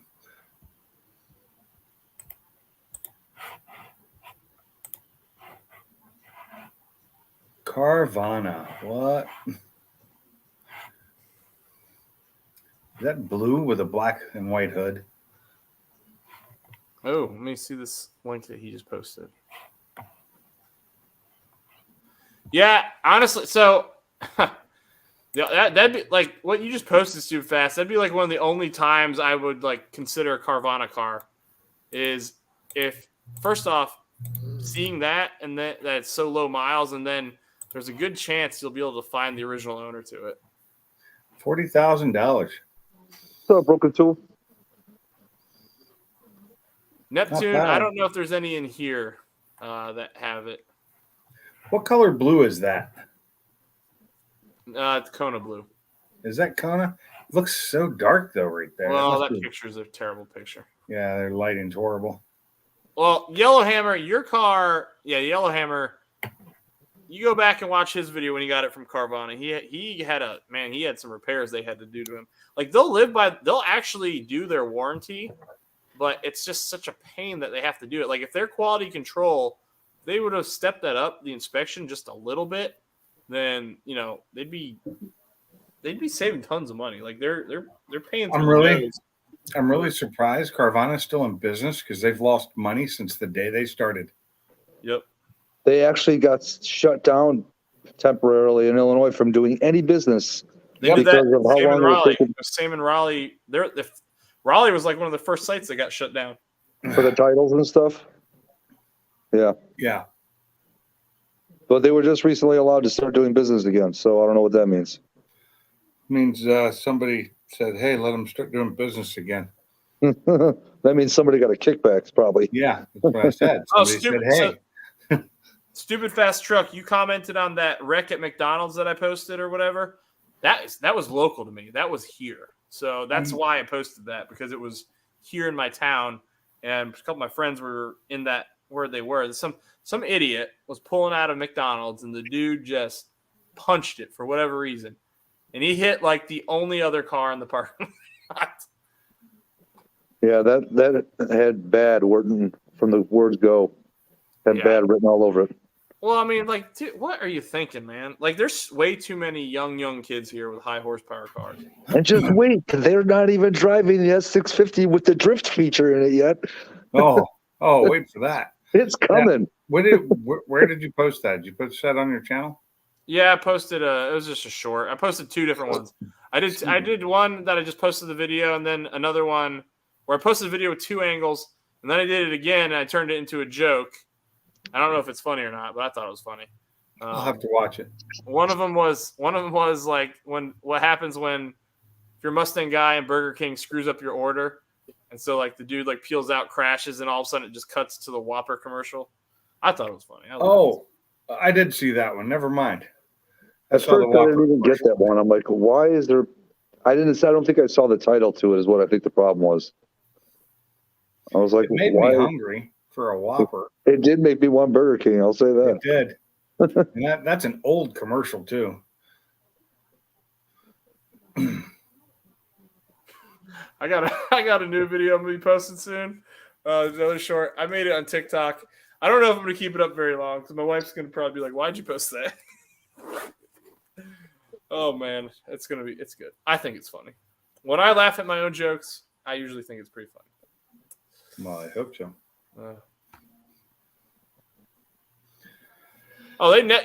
Just do the dang inspection. Like that's all they have to do. That's all you got to do is do what you say you're doing. Yeah, exactly. Like when we got the first those videos I had, by the way, those videos carried me to monetization initially, and the first car we got from them, I can tell they didn't even check the transmission fluid. It was still covered in gunk. Like nobody had put their hands on any of the caps in the motor. So I was like, dude, like nobody has looked this thing over except for me. Oh, so that short I posted that was doing well for 4 days, it was still getting views, and it finally just stopped today. Oh, for your short? Yeah, I mean, it didn't get, compared to a lot of people, it didn't get that many views total. But for mine, it was a lot because it was still getting a couple hundred views a day for 3 days after I posted it. You're getting in the algorithm, so that's good. Yeah. That means that, like, hopefully because of that. So what if you watch the YouTube creator thing, right? Sometimes. I watch it occasionally if it hits me right, but like they so what really matters according to them is like the fact that you're in people's watch history. So because they're not pushing you to people, they're pulling people to your content because of it's something that they're interested in. So if you're in people's watch history and they have similar watch histories to other people, they're going to push you to other people. So the fact that you're getting in there, right, for consistent basis, if you put up some more stuff, hopefully it would carry you over the same way. I actually had a short on that GTR, that 32 R32, not my normal content at all, but it was local to me, and I filmed it because he was leaving the gym as I pulled in. And that it was nothing. It was me recording him parked and then recording him pulling out. You know how many views that thing's up to now? It's like 220,000. It's ridiculous. Jesus. Yeah. Too bad it's not a long-term video, and then you'd make money off of it. Oh, I know, right? I know. Yeah. I could. That'd be a huge part of helping me get to the. Actually, no, I don't think. My best video that I put out 2 years ago is at over 10,000 views finally, but it's 2 years old. Yeah.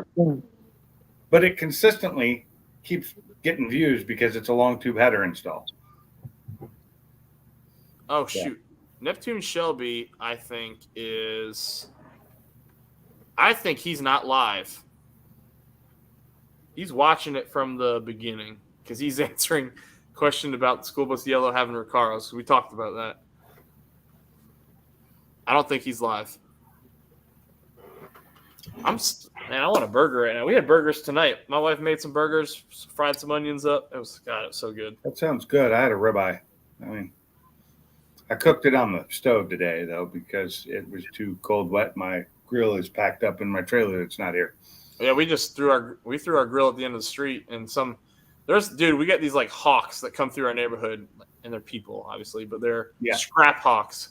And so it's a piece of junk. I just shoved it out there, and someone came and hauled it away for me. Oh, that happens here too. But we also get like once a month they'll come by, the city does, or the county. They'll come by and pick up trash if you have it out in front. Yeah, they have a big claw that comes up, picks it up, and throws it in the back of their truck. We have that too. We got to request it though. We do not. It's once a month, all year long. Kind of nice. See the highlighting of the comment. If he's way behind, he wouldn't even see that highlighting of the comment. That's why I put it in the chat. He might, because I noticed I've been behind in people's streams before, and I'm commenting on what I'm seeing, and you guys are talking about something completely different. Well, I know my YouTube right now is like probably half a minute behind StreamYard. Yeah. So Nate, what you got any videos coming up, man? I can't even think of what I'm gonna do. Oh, I just did I used rinseless wash, so I did a comparison of absolute and O&R. I gotta edit that, and I got a vacuum aid. Nothing with the car, really. Yeah. Too cold. Need money. Other projects keep consuming that. Yeah. The hardest thing for me, like right now, I've got a lot of videos on the table that I can make, I want to make, and my biggest factor is the time to make it. Yep. Yeah. Yep. Like I still got to do the draggy videos. I got to do the exhaust video for the boss. I'm super excited about. Since he thinks he's current. Yeah, and your video, Stupefast says your videos are really well done. So that's a compliment. For Stupefast videos are phenomenal when he makes them.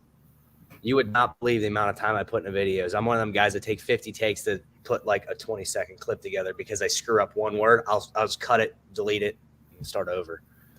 You and Stupefast Truck are probably very dude. He takes he's meticulous when it comes to editing. Well, yeah. He did that. What was it? He did an install on his truck. Yeah. I think they were cameras, right? Cameras or something. And it was something like I don't even care about. But it was so well filmed that I watched the entire thing the entire way through because it was very informative. That was my biggest thing when I started YouTube. The things I had always anything I tried to look up that may not be, you have your backyard guy working on their truck and you can't even see what they're doing and their hands are shaking like this and they're like, yeah, look at this radiator. It's like, dude, I can't even tell if you're in the engine bay at this point. Yeah. I swore I would not be that guy. Well, so a lot of it is your filming equipment matters. I started out with my phone. Yep. I use my phone a lot. I bought a cheap tripod mount for my phone. Yep. And it filmed pretty decent quality because I had a Samsung S9 and they're one of the first phones to start doing 4K. And then I upgrade. Well, I didn't upgrade. It was really a downgrade. But I bought my first action camera with some cheap Chinese knockoff called a Vantop. And they sent it to me. It was at a Vantop 3. I didn't even flex for the more expensive 4, which was only like $100. I really cheaped out. And then the Vantop 3 came with like a broken waterproof case. So they're like, hey, we want to make this right. We're going to comp you that one. And we're going to send you the 4 for free. All we want is an Amazon review. And I was like, okay, cool. And so I got the 4 and I filmed on that for a while. And it sounded like you were talking underwater, even though the video was okay. And then my dad for Christmas one year gave me a 5 when the newest one out was an 8.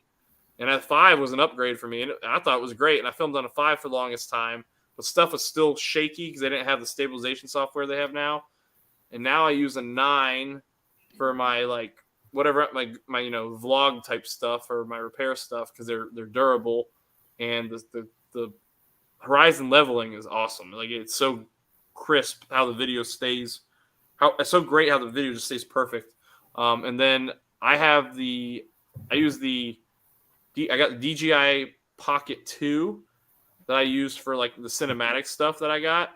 And I love that camera. That is like one of my favorite cameras. And I like doing cinematic stuff, but I always forget to pull it. The problem is a lot of the times when I go somewhere, I'll forget to pull it out and actually film some content because I have to film all that B-roll stuff just to edit it into something cinematic. How do you do B-roll? Like I have just guessed. I've made it in a couple of videos where I think it's right. I don't know. I mean, B-roll is just like filler video. Like I know what it is, but like, how do you actually do it? What is actually the correct way of doing it, or is it just however you make it look?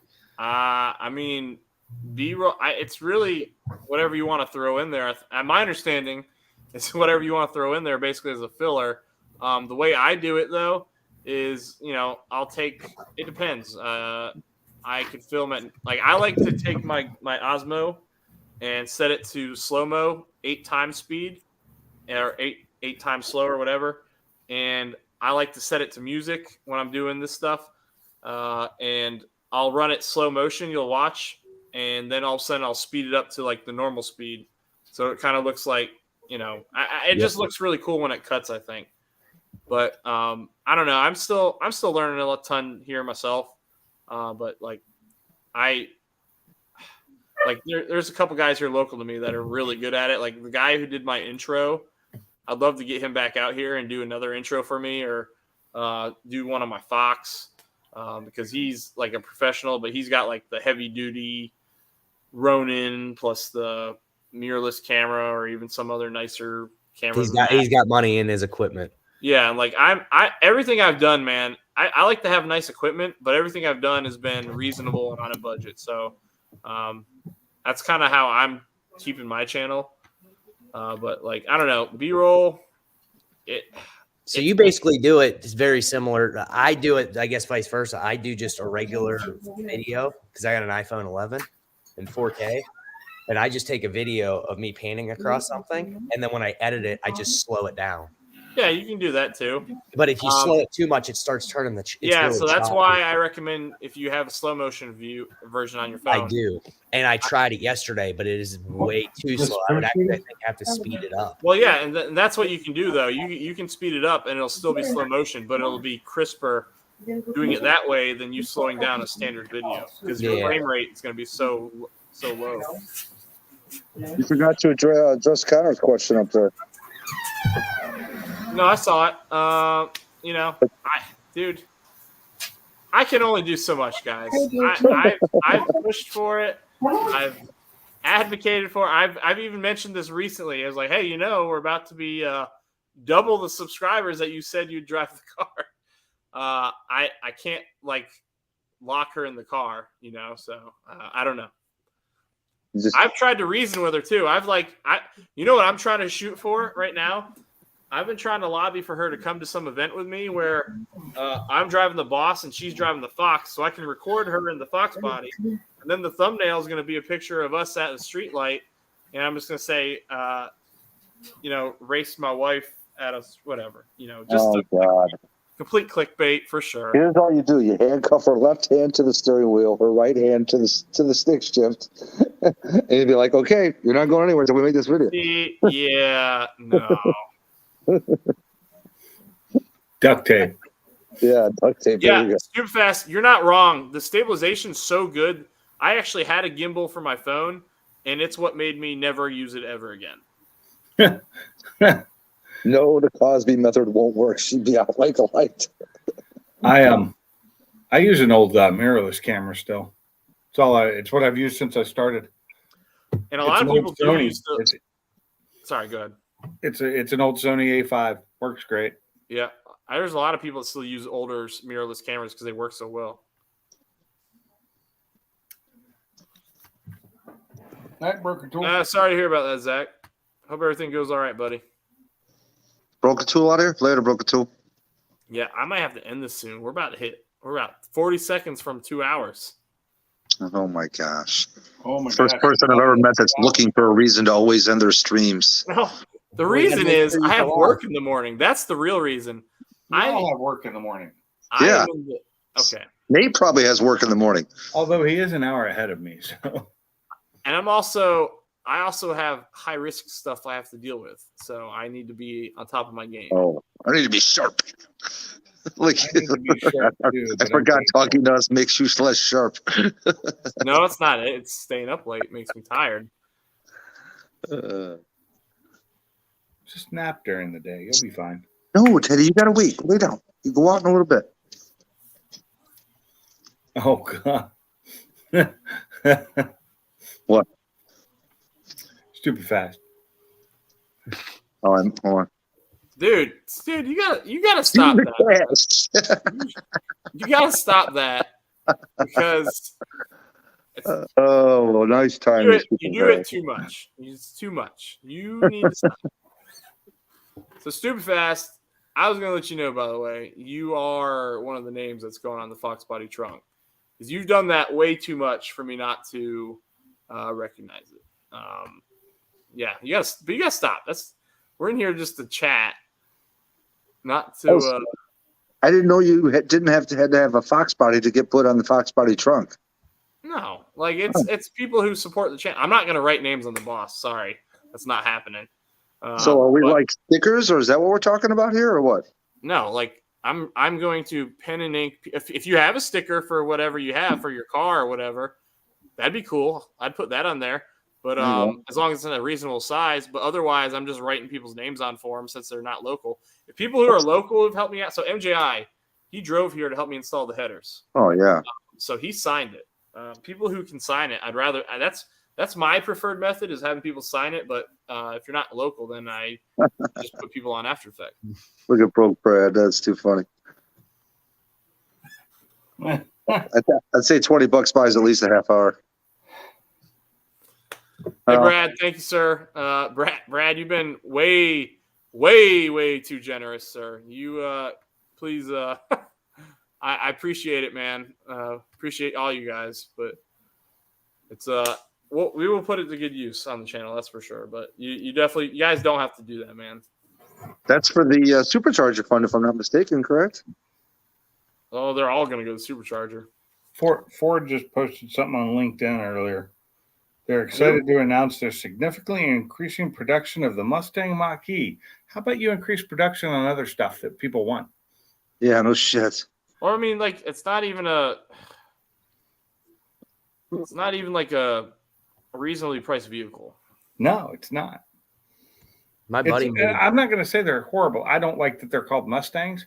I don't like the front end or back end looking like a Mustang, but inside they're comfy and they drive really well. I'd like to get a ride in the Mach-E GT. Seen a couple. I haven't been in a Mach-E GT. I've just been in the regular ones, and I want to drive one. I want to. They're really nice. I've driven one, just not a GT. I've heard they're fast. I mean, they're pretty fast, right? They're quick. They are quick. And the GT unbridled mode. My buddy made a good point. He said we got all these production problems with people ordering trucks. Like he ordered another brand new F450, which I don't know what he needs it for other than haul a couple tractors to a couple tractor pools a year. But he already has a 2021, ordered a 2023 with his dad, and he doesn't even know if he's going to get it. He said they closed down the Super Duty ordering banks after like 2 months. And he said, you know what? What's that? Wasn't even 2 months. It was like 2 weeks. And he made the point. He says, you know what? He says, I would rather my truck. He said, because I have a newer one. He says, how about all these guys that need them for businesses that actually need that truck to haul a giant excavator or something? He says, what are these guys going to do? Start driving around 7.3 liter? They fill the fleet orders first. Okay, good. That's good. That's why I keep getting put off because I ordered a 23 F250. Okay. And I have a 21 F450 right now. I want a smaller truck. I don't need the big one anymore. I got rid of the trailer that needed the big truck. So, but if it keeps getting delayed, I'm just going to keep my 450. Delay. Well, that's good to know. I didn't know that. He was wondering it too. He's like, this doesn't make any sense. He says, what's everybody going to do that has businesses if these people that always gets filled first because fleets order more at a time. They order base models, but they order mass quantities of them. They're easier to build because they don't have to put all the extra stuff in them. Have you guys ever seen the renderings back before the Mach-E came out? The renderings that had like it was S550, but they turned it into like a almost like a Porsche Panamera. They turned it into a hatchback with the 4-door. It looked I thought it looked cool. I thought it was a cool car, cool design. I really liked it. Wasn't horrible, but I don't want a Mustang to ever be that because that's not a Mustang. I could get over it. I thought it was no cool. Mustang's a pony car. It's not meant to have 4 doors. That's all. I'm not disagreeing. I just thought I didn't that say was, I didn't like cool it. Just design. don't call it a Mustang. Call it something else. Yeah. They The could have same called with that. the They could have Mach-E. called I that. like Dark the Horse. car. That It's could just have not been a the dark- Mustang to me. What do you guys think? And if they do what they said in 2029 and get rid of all ice-powered engines in the Mustang for the next generation, then I will never own another one.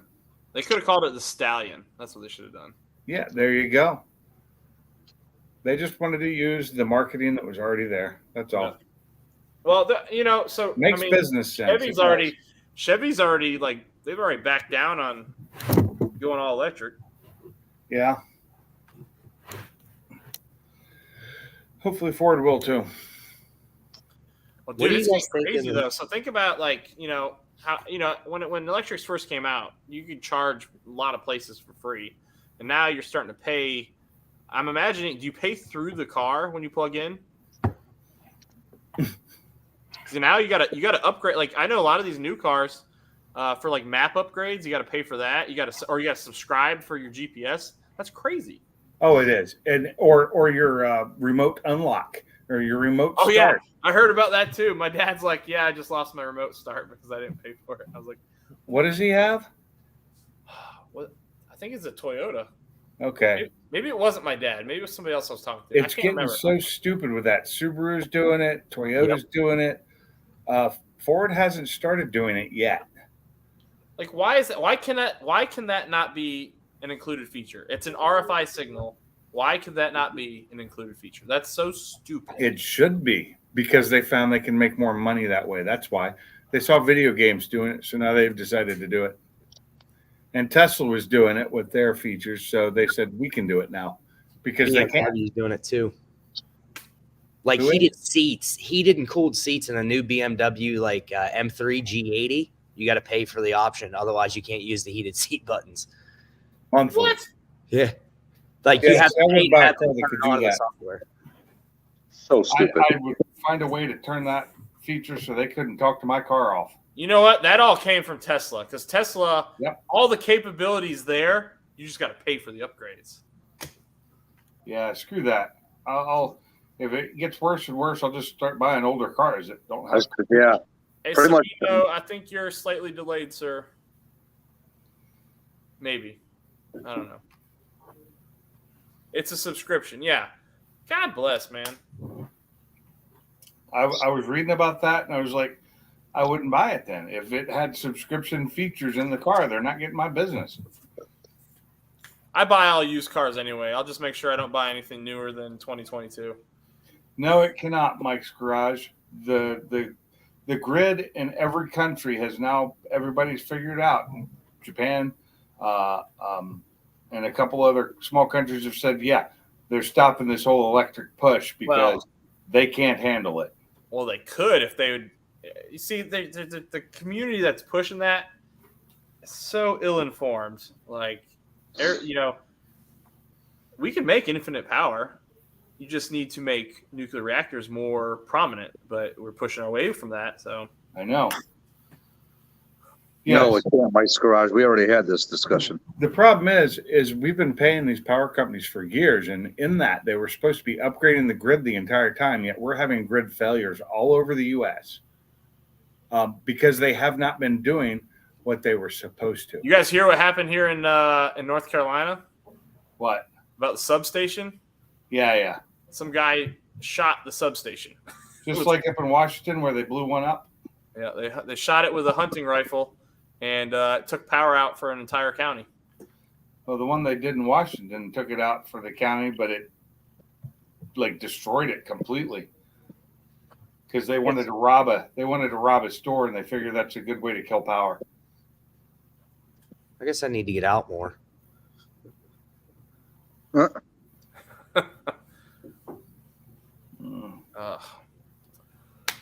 my garage is freaking cold. My live tomorrow night will be done from my garage, but my garage is not cold. So I got a video that's coming up, and I think I've talked about it in here last week, but I got these S197 hood louvers that I'm thinking about installing in my Fox body hood. Okay, so East Coast Ken, that wouldn't work. I don't know why people keep saying that. Put an alternator in it so it can charge itself. It doesn't. They do that. It can't charge as much. There's loss. There's always powertrain loss. You're not going to get enough power to continually run a car. Why do people think that? It's crazy. Well, I mean, yeah, you're thinking about a perfect system. It doesn't exist. There's always It loss. doesn't exist, and all the stuff you see on YouTube, where they show the perpetual motor and alternator thing, it's all fake. It's all fake because it won't work. It's physics stops it from happening.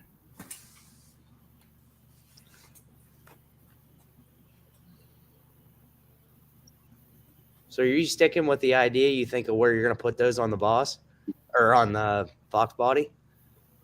I'm thinking about it. So my dad gave them to me to sell, and I was debating buying them if he gives me a good deal. If he doesn't give me a good deal, then I'm going to sell them. So I don't want to pay. I'm not looking to pay an arm and a leg for a butt ton of work because I'm going to have to sand. They're painted grabber orange. They're brand new. I'm going to have to sand them down. And then I'm going to use this same bumper coater stuff that I use in my headlight buckets on it and paint them black. And then I have to cut the hood and all that stuff. I think it'd look good if you can get it done right. There's another guy who did it on one of the Aero cars or later model Foxes, and it looked pretty good from the video I saw. But what I was worried about is seeing one up close and seeing if the curvature is just slightly different, if there's like a little bit of a gap or something, or if it's something I could tighten down to where it smushes it. I don't know. I don't want there to be a gap. If there's going to be a gap at all, I don't even want to try it. That's what silicone's for. Takes out the gap. I guess that's true too. Just get silicone and paint over it. What's up, Ken? Yeah. I got to get these things out of here. I got to drive these things. I've been trying to drive one to work. I was going to take the Fox this week, and it's supposed to rain like every stinking day. It has rained here every day, so. Mine's been sitting inside Since November? I pulled it outside once to get in the attic, and I backed it right back in. No, I've driven mine. It's snowing here. Yeah, I won't drive in that. That's for sure. Yeah, it's salty. Like I've been wanting a good solid 3 days of rain, and then it dry up for a couple days, and we haven't got it. It's just straight salt every day. Where are you at again, Nate? Seattle? Upstate New York. Oh, that's right. Yeah. Seattle hardly uses salt, so they use de-icer. My Have brother you ever lives been in to Chicago, Nate? No. I drove around the outside of Chicago once coming back from Wisconsin. I'd love to try your best pizza and have you try our best pizza just to see. I would rather have yours. Oh, you've already had it? No, I've never had it, but I like crust. I like thick crust. Oh, yeah. I won't say the thin crust is bad, but I like crust. Oh, yeah. The pizza that I just had with Cooler 731 this past weekend, you would definitely love it. Double decker. That sounds good. Man, I'm hungry, guys. You got to stop talking food. I'm starving. It is so good. Yeah, you near Buffalo or further north? Actually, East Coast Ken, my family is from Auburn. I'm probably about 20 minutes in Clifton Springs. Oh, okay. I know where that is. Auburn might be a little further. It's actually a little further. It might be 35 minutes from me. I was just drove by the exit today for work. There's a couple Boss owners up here, like 2 towns over. One next town over, there's one. There's got to have it green, and there's another one over from that. He's got to have it. gotta have it green. So there's actually I've been a lot. There's Lot of actually. places. Sorry, go ahead. I was just saying, to stupid fast. I've been in a lot of places. I've been to all but 2 states in the U.S., and that's just because they're harder to get to. Alaska. I haven't been to Alaska, and I need to go. And then North Dakota, and I don't need to go. I've been to Alaska. I haven't, and I'm sad about that. We went in August, halibut fishing. Oh, that would be fun. It was beautiful. I like upstate New York in the summertime. So we got 3 other boss owners that I can think of that are actually in my town. Sierra's one of them. There's a guy I filmed on Spectator Drags. He's here, but apparently something's wrong with his car and is not running anymore. And then there's a cop here who he didn't pull me over. He followed me to a show just to tell me he watches the YouTube channel and that he has the boss too. And he actually commented on a video last month asking me, saying, "Hey, I'm glad you're still local. Let me know when you're trying to do something." So I messaged this dude on YouTube, and the dude does not reply. So trying to get up with this guy to see his car. Yeah, it's amazing. Like as soon as you get one, you kind of start looking around. It's like, how many times has that car ever drove by my house? And I never noticed. Yeah. We got tons of bosses up here. Tons of bosses. I'd never seen any around here. Oh yeah, see them all the time. There was a white one I thought was a Boss 302, but it's not. I found it for sale. It's a V6. I actually think it has Boss wheels, but it's got graphics that look similar, but they're not. I think it says like V6 or it has like, what is it, a 3.7, whatever they have in it. Yeah. And I was like, that must be what drove by the house. It's sad here is like over half the Mustangs I see are the EcoBoost now. Yep. Yeah. Well, I got that 2.3 in my wife's Explorer. Actually, that car's pretty zippy. It's pretty impressive. Oh, I have one. My wife has the EcoBoost, so I'm not saying I don't like them. It's just that's what I have mostly around here. Not a lot of. I mean, when I see a GT, I recognize it quickly, and there's like 3 or 4 of them around here. I see like at least once or twice a week. Well, any military base, there's a lot of boots than young people that have muscle cars. Yeah, I know. I used to live in Tacoma, which is right down the street from a big military base. Oh yeah. And you get incidents like I posted on that short where people crash their cars because they're fools. Mm-hmm. Yeah, it's west. It's west, probably about 35 minutes. Ooh, Dallas, Texas. They've been getting some ice. Seen them on the news all day today. Oh yeah. Fun for them. I got FedEx notification saying they were delayed for stuff out of Texas, and I think around Chicago or not Chicago. I got like the other stuff that was coming to me today arrived today. There's a school bus yellow one that's near me. That's a twin turbo car. Ooh. And the dude makes big boy power. You like 1100? I think it was I thought he was saying 1200. Okay. He actually, the guy I'm referring to, I think is friends with the guy that bought Boosted's old car. Oh, the gray Mustang? Yeah. Because that car that Boosted sold moved like right down, about 10, 20 minutes away from my parents' place. It's for sale again now. What's up? It's for sale again right now. Yeah, apparently the dude was having issues with the tune or something like that. Yeah. Well, he tried. I think Boosted said he tried to add more power to the car and didn't know how to set up the suspension and stuff for it. Yeah, stupid fast. It was stereotypical, but honestly, now is it really a stereotype for Mustang? Because Mopar guys are killing people at takeovers, and then you got Camaro in Charlotte last year. I think killed somebody, hit him street racing. It's called stupid people in cars. Yeah. The real big problem with that was the reason they had so many Mustang videos for a while there of them losing control is because the traction control would kick in even when it was turned off. Because Ford has this weird habit of making sure that if you don't disconnect that fuse, which loses your ABS braking if you do that, then it'll still kick in even when it's turned off. Anybody that's owned an older Ford, that's what I think the problem is. A lot of guys go out and buy Mustangs after having something else. You've had Fords, I've had Fords, and even whenever you turn off traction control, it always comes back in. My Escape was the worst about it. I hate it. Ridiculous. So and this car does it too.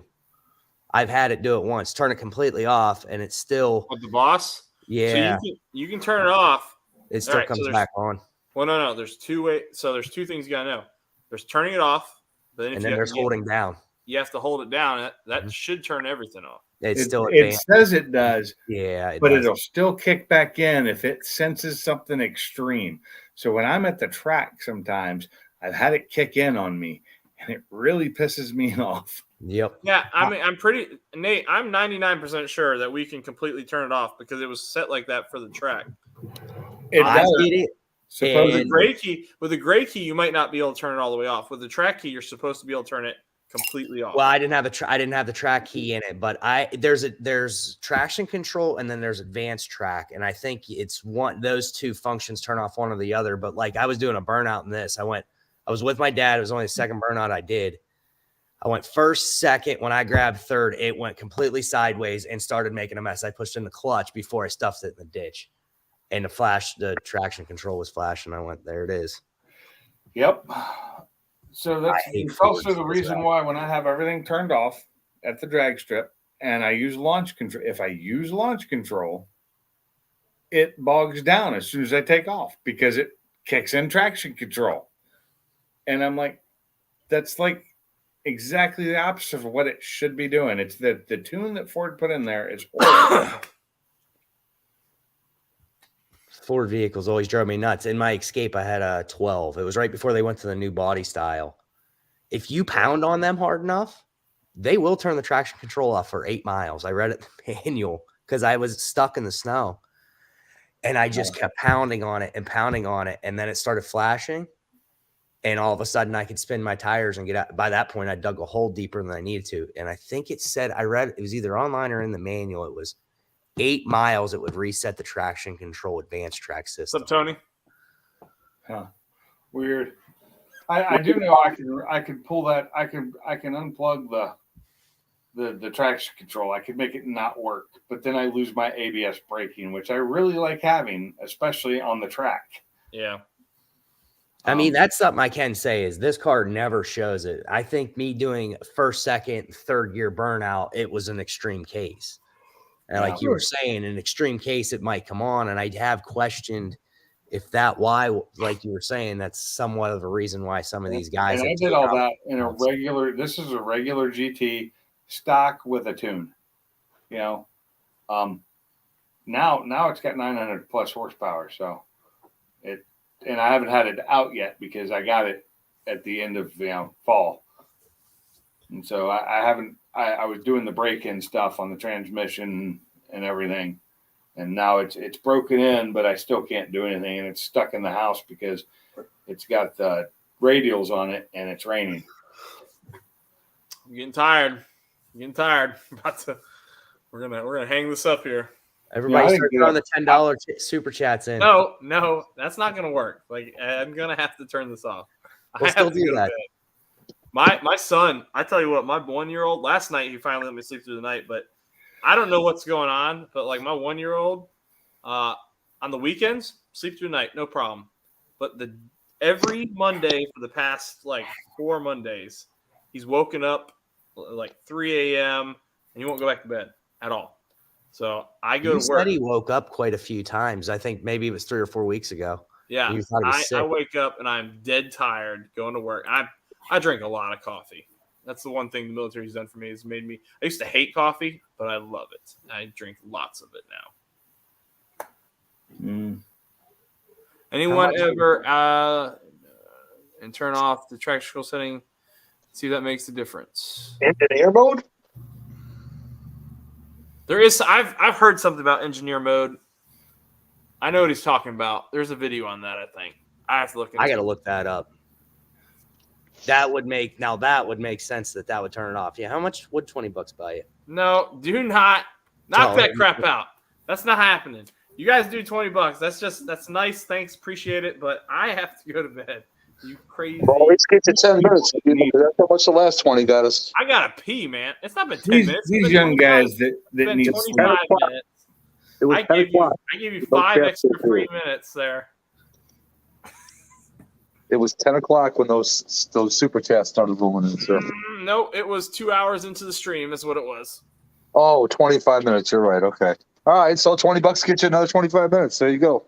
No. What's up, Jamie? What's up, Jamie? What's up, Jimmy?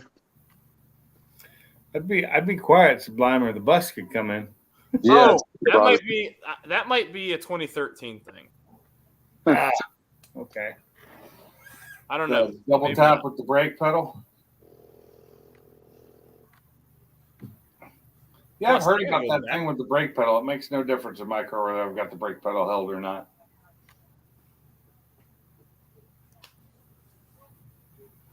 Do you happen to know, like with your factory cover, or even any of the factory Boss covers, did they come with a bag that said Boss 302 on them? I That think they win it? I think they did, but I never had one. So I have the original owner of my car gave me a cover that was a Mustang cover. It's designed for the car, but it's not the Boss cover. So I don't know if he ever got it. He did a couple things that I think he probably had the original and he was probably selling it aftermarket, and he was probably keeping it. I don't know. He gave me the owner's pack. No, the owner's pack was in the car. But I met up with him. He gave me the side pipe baffles, and he did give me the cover. He gave me the cover, not the Boss cover. But he had a couple things that he was like, yeah, I was thinking about selling these, but I'll just give them to you. I was surprised at how cool the cover was that came in my car. I was like, damn, that thing's sweet. Nice. Yeah. Got a big old Cobra on both sides. Says Shelby on the windshield. I don't even have the original Boss. I don't have the original Boss mats. I've got the WeatherTech ones, the whatever it is, the Gore-Tex. Plastic. Yeah. Well, I really like them because they're easy to clean and it keeps the car clean. That's what I have in my truck. I love them. There's another company out there for the guys with S550s. They don't have them for the S197s that I've seen. There's a company called Tuxmat, I think it is. They look really nice. Like Is it the pleated mats? I think so. So there's a company, and a long time ago, like before I was monetized, I think, or right when I became monetized, there was a company that reached out to me on Instagram. They wanted me to make a video on their product, and they weren't gonna just give it to me. They wanted me to buy it for like 50% off, and I wasn't willing to spend the money because it wasn't something I had to have. But there are these luxury mats that go in there. You can make money on YouTube, sweetie. Custom cut for your car, and I've seen them in other people's cars, and they do look really good. I just wasn't willing to spend the money. Here's what they look like. Hold on. I've seen those. That's actually not what I'm talking about, but those look good too. I know what you're talking about. You're talking about those ones that look like they should be upholstery. Yes. Yeah, the pleated. I have seen those. What's up, Shui Navs? If people are hopping, so if you guys are Boss owners and you're hopping in here for the owner build, we finished that. It took about an hour. It's at the beginning of this stream, so you're welcome to go back and check that out. But you're also, I guess. Well, I'm gonna be getting off here in a second. We got 1 minute. Really quick. Does anybody know on the S550 if you start it with the gas, or if you try and start it with the gas pedal held down to the floor, if it'll just turn it over without letting gas flow? I think it will. I think my Focus does that. I think it will because I think what's it, 8 driver mod Yes. did something. I told you what would happen, man. I told you, man. There you go. I gotta go to bed. I told you I'm gonna go to bed. So no. These young kids needing sleep. Driver Mod did a video when he was changing the oil on his 350. Yeah. He commented on that. He said he did it to prime the pump, which honestly, is priming the pump that way any different than really starting it? I didn't think so, but maybe it is. I don't know. I mean, it turns the engine over, which helps lift the oil up out of the pan. I get it. Thanks, Sabino. I appreciate it, man. You didn't have to do that, sir. I was just wondering because I know I can do that in my Focus. So there's certain things. If you want to do compression testing, you just you hold the gas pedal all the way down when you hit it start, and it won't let gas flow. I believe it does do that. Oh, what's up, Tony? You just got here. Question. I don't know what you're at. So He's basically said you were going to try and kill it. He's like, I just got here. oh yeah, yeah. We've been going for 2.5 hours. Like this isn't the old COVID days, guys, where people's streams would go for like 4+ hours. Come on, I got another couple hours. I also didn't when I started doing live streams, I didn't have a 1-year-old who lived in my house or a baby at all. So like I could get away with this stuff and not be tired all the time. Now it's a complete gamble whether or not I'm even going to get to sleep through the night. How old are you again? Dude, how old do you think I am? First of all, let's go with that. I thought we discussed this. It was like 37 or something like that. What? 34, somewhere around there. I say 32. I'm 33. Okay, I was close. Dude, come on now. You graduated 08, I'm assuming? I'm almost 52. I did graduate in 08 and high school, and then college was 12. I'll be 52 here in 2 weeks? You're in your prime, or else And I don't have to. No. until My prime was 5:45, was late 20s. I'm no longer in my prime. Well, you're close enough to it.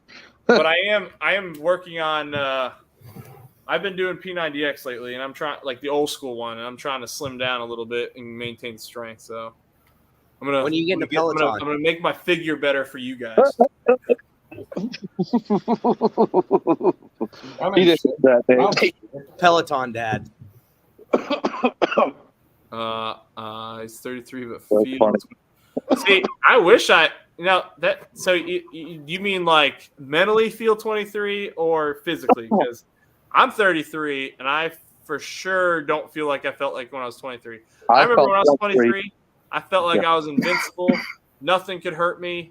Nothing. And then the moment I hit 25, things started hurting a lot. Joints started hurting. Every hockey injury I ever had started throbbing or radiating pain in the winter. Wait until you're 50. I was Oh, Sabino. I know it's only getting worse. That's part of the reason I'm trying to like cut weight right now. It's because it's only going to get worse. So I'm a big guy. Carrying all this weight on my frame is not good for me. So I need to cut some down. At 33, I was still working on roofs, so I definitely felt 23 at 33 for sure. I was still in very good shape then. No doubt about that. It's definitely in better shape. Shwaynaz, have you ever been in here before, man? I don't think I've ever seen your name in here. And I can't. Is that a boss in your profile? I think it is. Kind of looks like one. Factory It's a front red wheels one. looks like drag wheels in the rear. Every year brings new pain. That's for sure.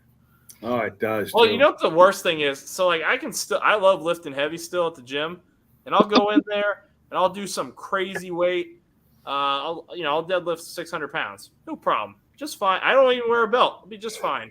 I'll bend down occasionally. I'll go pick up my son and I'll pull something just bending over, and like I'll be down for 2 weeks because I was just trying to pick up my 1-year-old.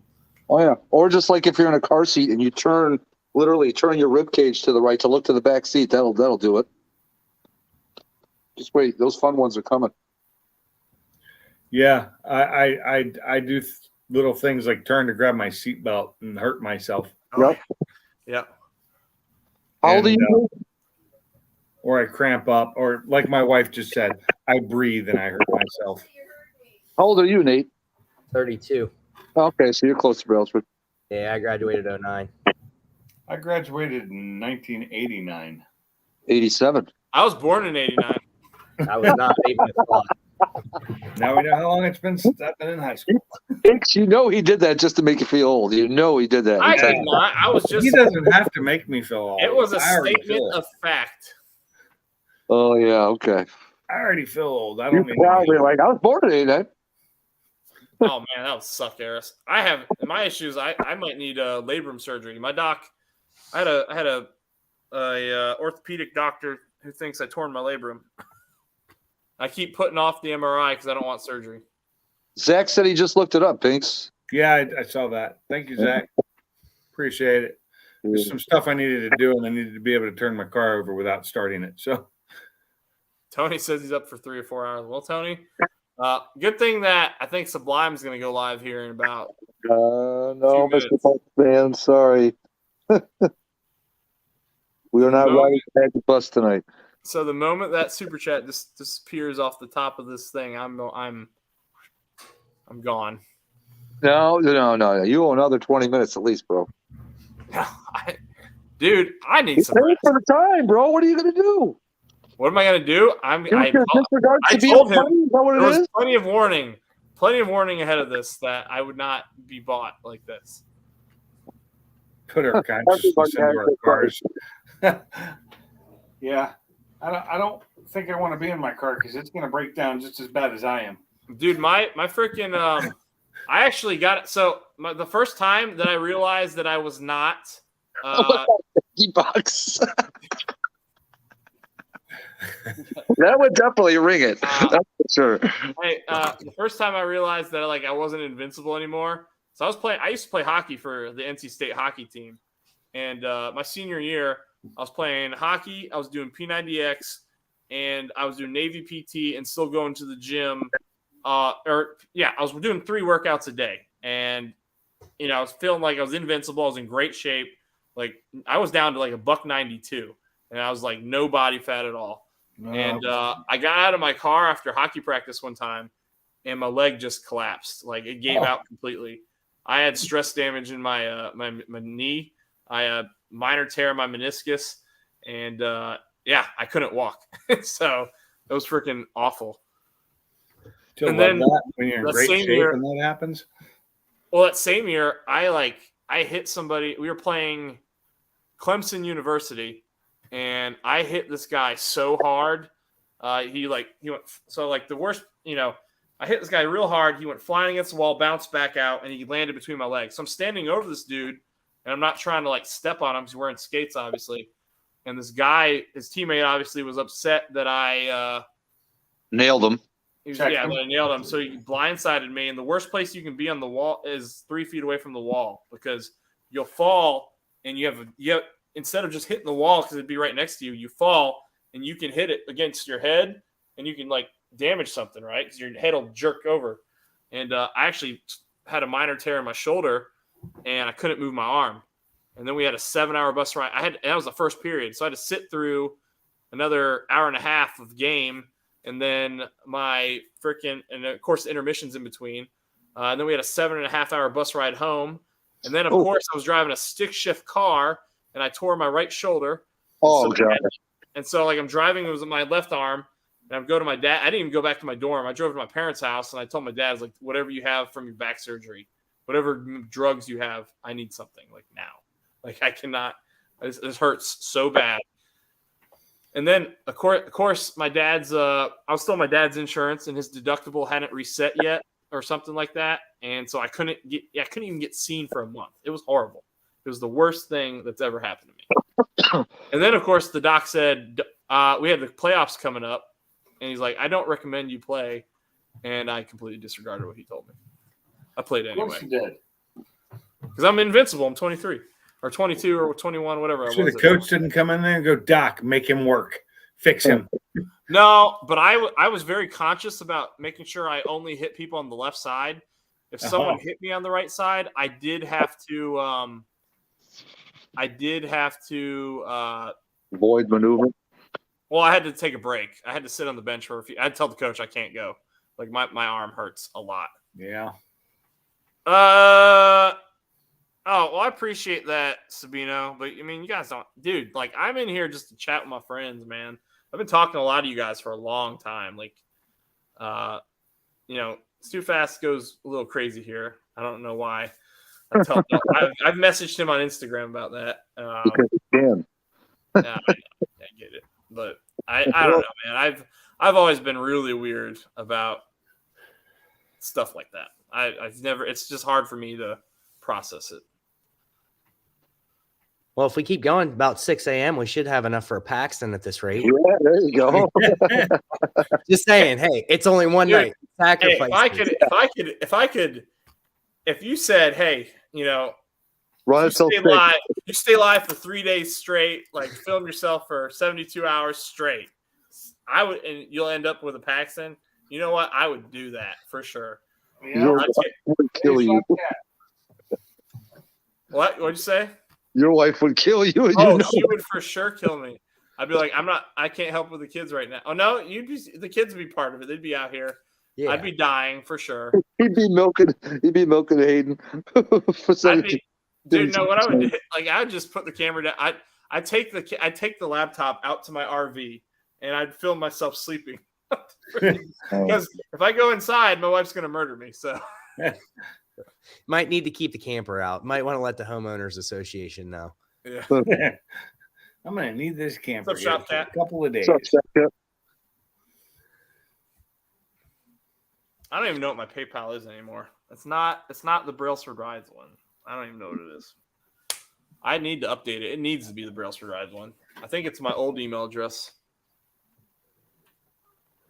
Dude, no. That was a joke. That is not happening. I would for sure not. Who was it? There was somebody. Fundraiser Like, time. wasn't it Wasted Talent that went like some ungodly amount of time? It was like 10 hours or something like that. I know. Ford Blue did like 7 hours one night. Yeah. Well, I know. So between Sublime and Silverback. there used to be some crazy long. Like I'd be on the live with these guys. They'd have started at like, I don't know, 7 p.m. my time, and then I'd go to bed and I'd wake up and be shaving in the morning, and I see they're still live. I'm like, what's wrong with you people? Was that during the pandemic when people weren't working? Probably. Yeah. Yeah. No, that's not happening. And that was a joke, people. That is for sure not happening. Silent streams. I could do a silent stream. I mean, I might start snoring every now and then. Oh God, stupid fast. Let's not talk about that, man. The problem is with that stupid fast. I really liked Ant. I enjoyed him being in the streams, and then it just he started like following these those Korean Filipino karaoke channels, and I was like, what is happening right now? I was like, dude, I'm never watching this like that. I'm sorry. If I'm not interested, I'm not gonna watch it. So sorry. Yeah, those were the days, right, Mike? The throwback days. I don't know.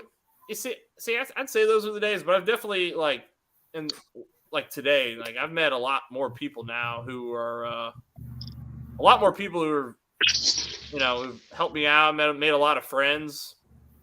I don't know. I did enjoy those days back when that's all we had because of COVID, but I'd much rather be able to go out and actually meet people now. Yeah.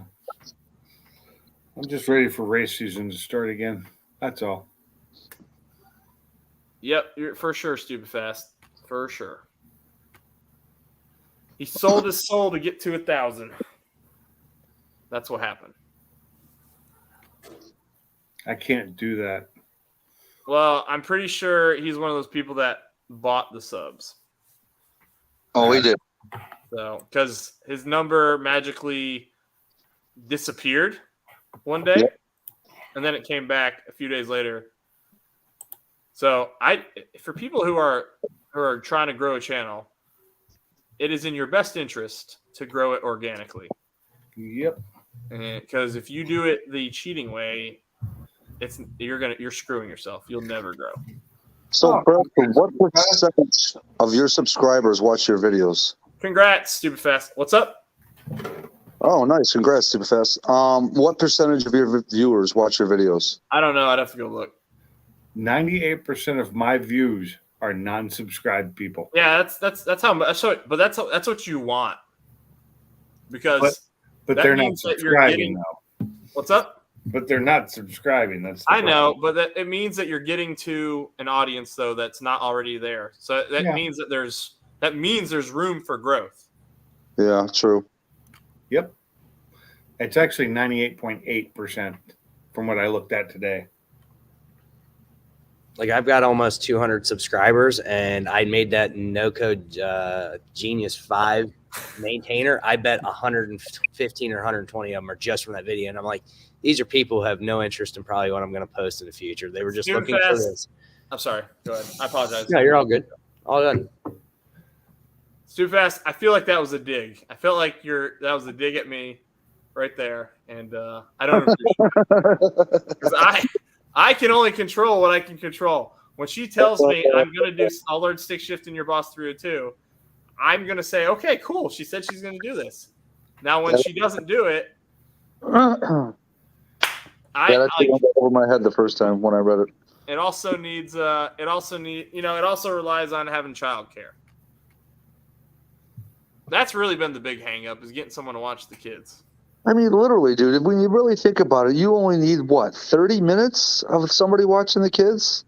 You know, if they're napping, Oh, why I do you think need she can somebody to crash the watch car it? way faster than that. if they're napping, you don't need anybody. Just go. They won't even know. No, that's not how they know. That ain't gonna work.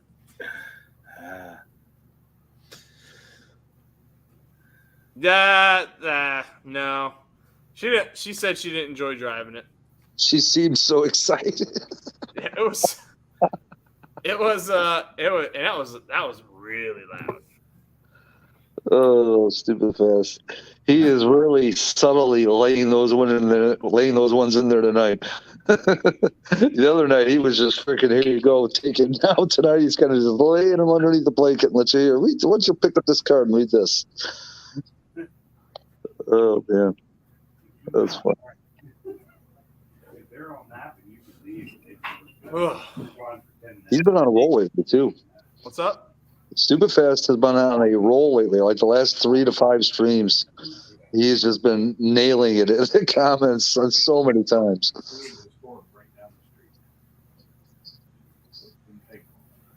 Too funny. Yeah.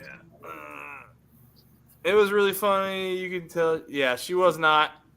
Hey, I'm shocked she even did it, because I did not even push for it to. I definitely want to. Like I said, I'd love to get a video of her cruising in the Fox next to me and the boss, just to show the entire family out in the cars. Later, Mike's Crush. I bought my Mustang, and within a month, my girlfriend's like, I think I need to get one of these, but I want to V6. I'm like, okay, that's what you want. That disappeared, and just the other day, she just brought it back up to me. When are we getting a Mustang for me? I went, whenever you want, I guess. But she wants an automatic, so. See, I was probably the sculptor of my own demise with as far as the car stuff with my wife.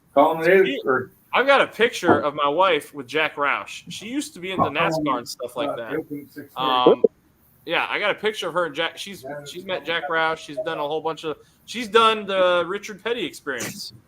That even surprises me even more that she just seems so disinterested, for lack of a better word, in doing stuff. Well, I probably did not help that situation. Okay. Because the moment I bought my 05 GT, I was a young guy. I must have been 24 or so, maybe 23. I don't know, but I remember I was we used to live right down the road from this Walmart, our little division, and we were just pulling out. All I had to do was pull out and go to our house, and it was literally a tenth of a mile down the road. And I remember this one time where I said, "Watch this. This is something great." And I drifted that thing. It was a 4-lane road, so I had a good amount of space to drift it. And I punched it, and I drifted my 05 straight out, leveled it out, and just floored it down the road. And I don't know if that did it, but she was not very happy after that. I don't, actually. I think her drive was 24 feet wide.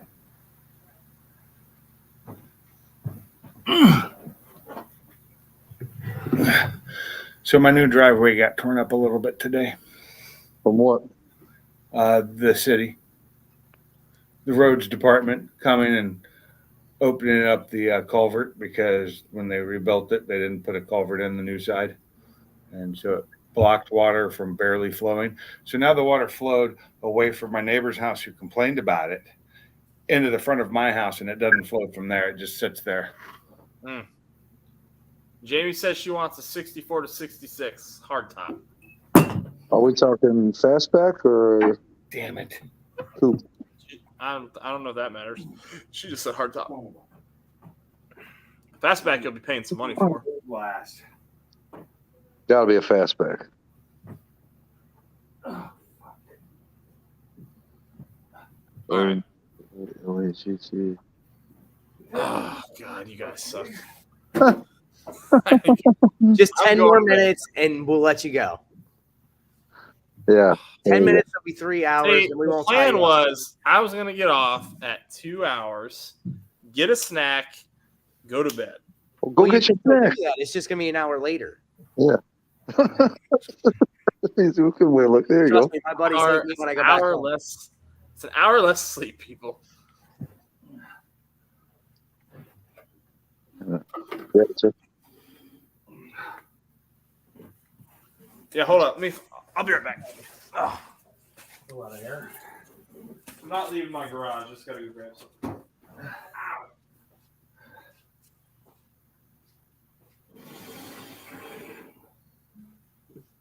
So he wants to replace the same cams that came with the car that are in the car? Just new ones? I'm a little lost on that. That is weird.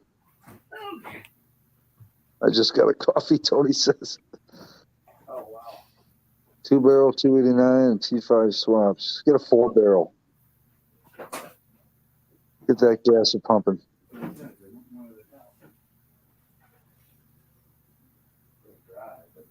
Who's just on Central Time?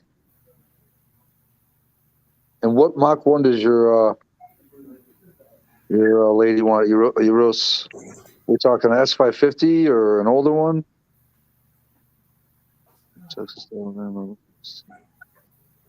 Yeah, well, that's always nice, Jamie. I've never done that before. Yeah, so Think so? this is No, I think it's a 4-valve actually. Oh, it is? this is where I've retained my hope that one day I'll be able to get my wife into this stuff. So this is she brought her this is something her mom brought to us. It's not the best picture ever, but it's her meeting Jack. Like getting rid of all the trash that was on the table. Oh, there you go. Or I Yeah. didn't put it in its normal place, it's just further back. Oh, I got a chance to meet Jack Rouse twice. Little. It's pretty cool. Now I just do it all away. I'd like to get Jack to sign my car. I used to have a bunch of Roush stuff on the car. I still have the axle backs. I got the axle backs and the side splitters. I used to have the intake as well. I was so in awe of meeting him when he autographed my Roush car that I forgot to get a picture of him in the car. So I had to go back the second year just to get a picture of me and him standing next to the car to validate the signature on the car. Well, I've got this. I told you about this thing. I got this at a thrift store for $2. I was like, that signature looks really familiar. And this is Sharpie. Oh yeah. Yep. That's Got it. some on the carpet. I mean, I dried it as Wait, well. what's that signature on? Probably in its It's mouth. a Indy 500 helmet.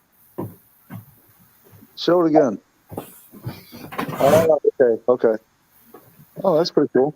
For $2. $2, man. Let's see that. Hold on. Show that signature again. Let's get this signature authenticator out here. Hold on. It is. He does. That's his signature. Jack Rouse. I think we might need to get that guy from Pawn Stars out to validate that signature. Okay. He's got a guy. He's got I got a guy. I got a guy. I just dropped and spilled a whole glass of whiskey. She pushed out a kid for me, so I need. Wait, what did she push the kid out? What? Sounds like Jack is a signature. He has signed a lot of stuff. He signs Yeah. a lot of stuff, man. He had a parking lot full of cars that day when he signed mine.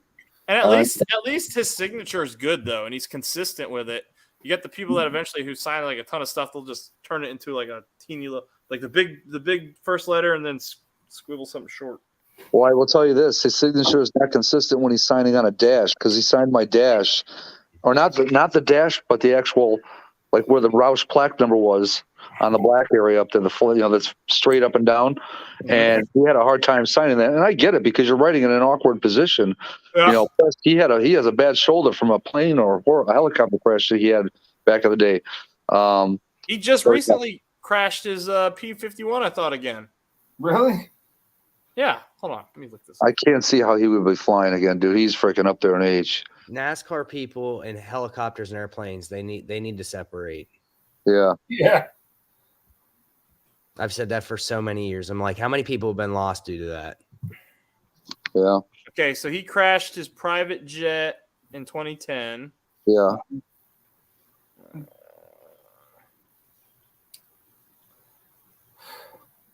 think that's it. He Yeah. was as bad a shape as he was in. I couldn't see how he would be flying a Yeah, plane. I think that's it. You're right. Yeah. He owns some P51s. That's pretty cool. Yeah. He owns a lot. I like the P51. That's one of my favorite old You ever time. been to his car museum in Livonia? I have. Oh, dude, he's got a Ford GT there. He's got a Boss 9 there. He's got so many nice cars there. See, I was there a couple of years back when we were doing a job in Livonia. Hey, I'll show you guys the next short I'm gonna put up because you're here. Hold on. You lost the autograph before you got home. What? Oh, so there's the one bonus to TikTok is I like editing the videos on there. I got 20,000 followers on TikTok. I don't know how that happened, but TikTok has hordes followers. yeah, it does. But anyways, I got 20,000 on there, and I got a video that finally hit 1 million views on there. Nice. Yeah. I should download all my shorts and throw them up on TikTok. Hold on, let me. All right, here we go. Let me full screen this. Make sure I'm clicking the right thing. What are you saying? 6 hours into a 45-min job. My wife. Oh, my God. Here she comes to wreck the day. 6 hours into Oh, my God. my wife. Oh, yeah. Has she seen that? No, and that's why I'm saying, like, if I upload it, it might be on for like the times that I know she's not on her phone. Upload it now. Take it off. Who cares? It's not actually her there. So I know, but she. He looks so cute in that with that long hair rag. I know, right? You couldn't even have gotten a wig for it, really. No, so that actually happened one time. What was I doing? I told her I had to do something, and I want to say, it was the radiator install on the Boss 302. And I told her it was supposed to take, I don't know, whatever time I told her, like an hour and a half or something based on what I was reading. Well, I filmed stuff, and it does not take an hour and a half when you're filming. It takes several hours. Oh. And so there was numerous times where she came out with like the kid on the hip, and she doesn't say anything, but she sits there and looks at me for a minute, and you know what's happening. You're in trouble. Yeah, filming any type of repair, or especially if you do a how-to on it, like makes it take so long to film. Oh yeah, for sure. Moving cameras around, moving lighting around because the lighting in my garage sucks. That's on me because I put it in. Yeah, I went overboard on lighting for that. Yeah. I've got I got a 24 by 27. I've got 8 4-bulb high bay fixtures in here. When I turn it, well, it's been on, it's not on right now. When I turn it on, it's like the sun. My neighbor on the opposite side of the house knows I'm awake because they can see the sun glowing, or the Nice. glowing out into the driveway. See, So, I've only got 2 Harbor Freight fixtures in here. What size is your garage? 24 by 27. And what's the height? 9 foot. Oh yeah, mine's only 8 foot, so I don't have high bays. I think mine's a 9 foot too. 9 foot. I'd probably have a lift. Oh, that's nice. I You like think it. it's for ceiling on a 2-car garage? You can get a lift. If it was 9 foot, I could. It wouldn't be. I still wouldn't be able to stand under it quite, but I could get a roller under it. I always All right. wondered if it lift. For all my wonderful subscribers, we've made it to 3 hours, and now I'm going to bed because you guys suck. Fine, go to bed. I do like the lighting though, there, Nate. That's Hey, pretty sweet. everybody, I appreciate everybody who hopped in here. I hope that everybody who actually watched the That is cool, lady. the boss thing that we did because I'm too tired to think at the beginning. Hope everybody enjoyed that, and we'll do some of the. We'll do one a month moving forward. Yeah, but I'm gonna go to bed, guys, because I'm really tired. Yeah, just keep the stream running. We'll be fine. You know, no, I'm good. All right, We don't need you. Matt will go live though. No, I'm gonna kill. Since we went this late, I'm just gonna call it a night. I'll maybe go tomorrow then or something. So tomorrow Pinks is going, so we're good. Yeah. All right, everybody, have a good night, and I'll see you guys tomorrow on Pink Stream. All right, guys. Talk to you later. Good one. Later. Later. Bye. Oh, shoot, don't do that. I almost left the studio and I almost left it up.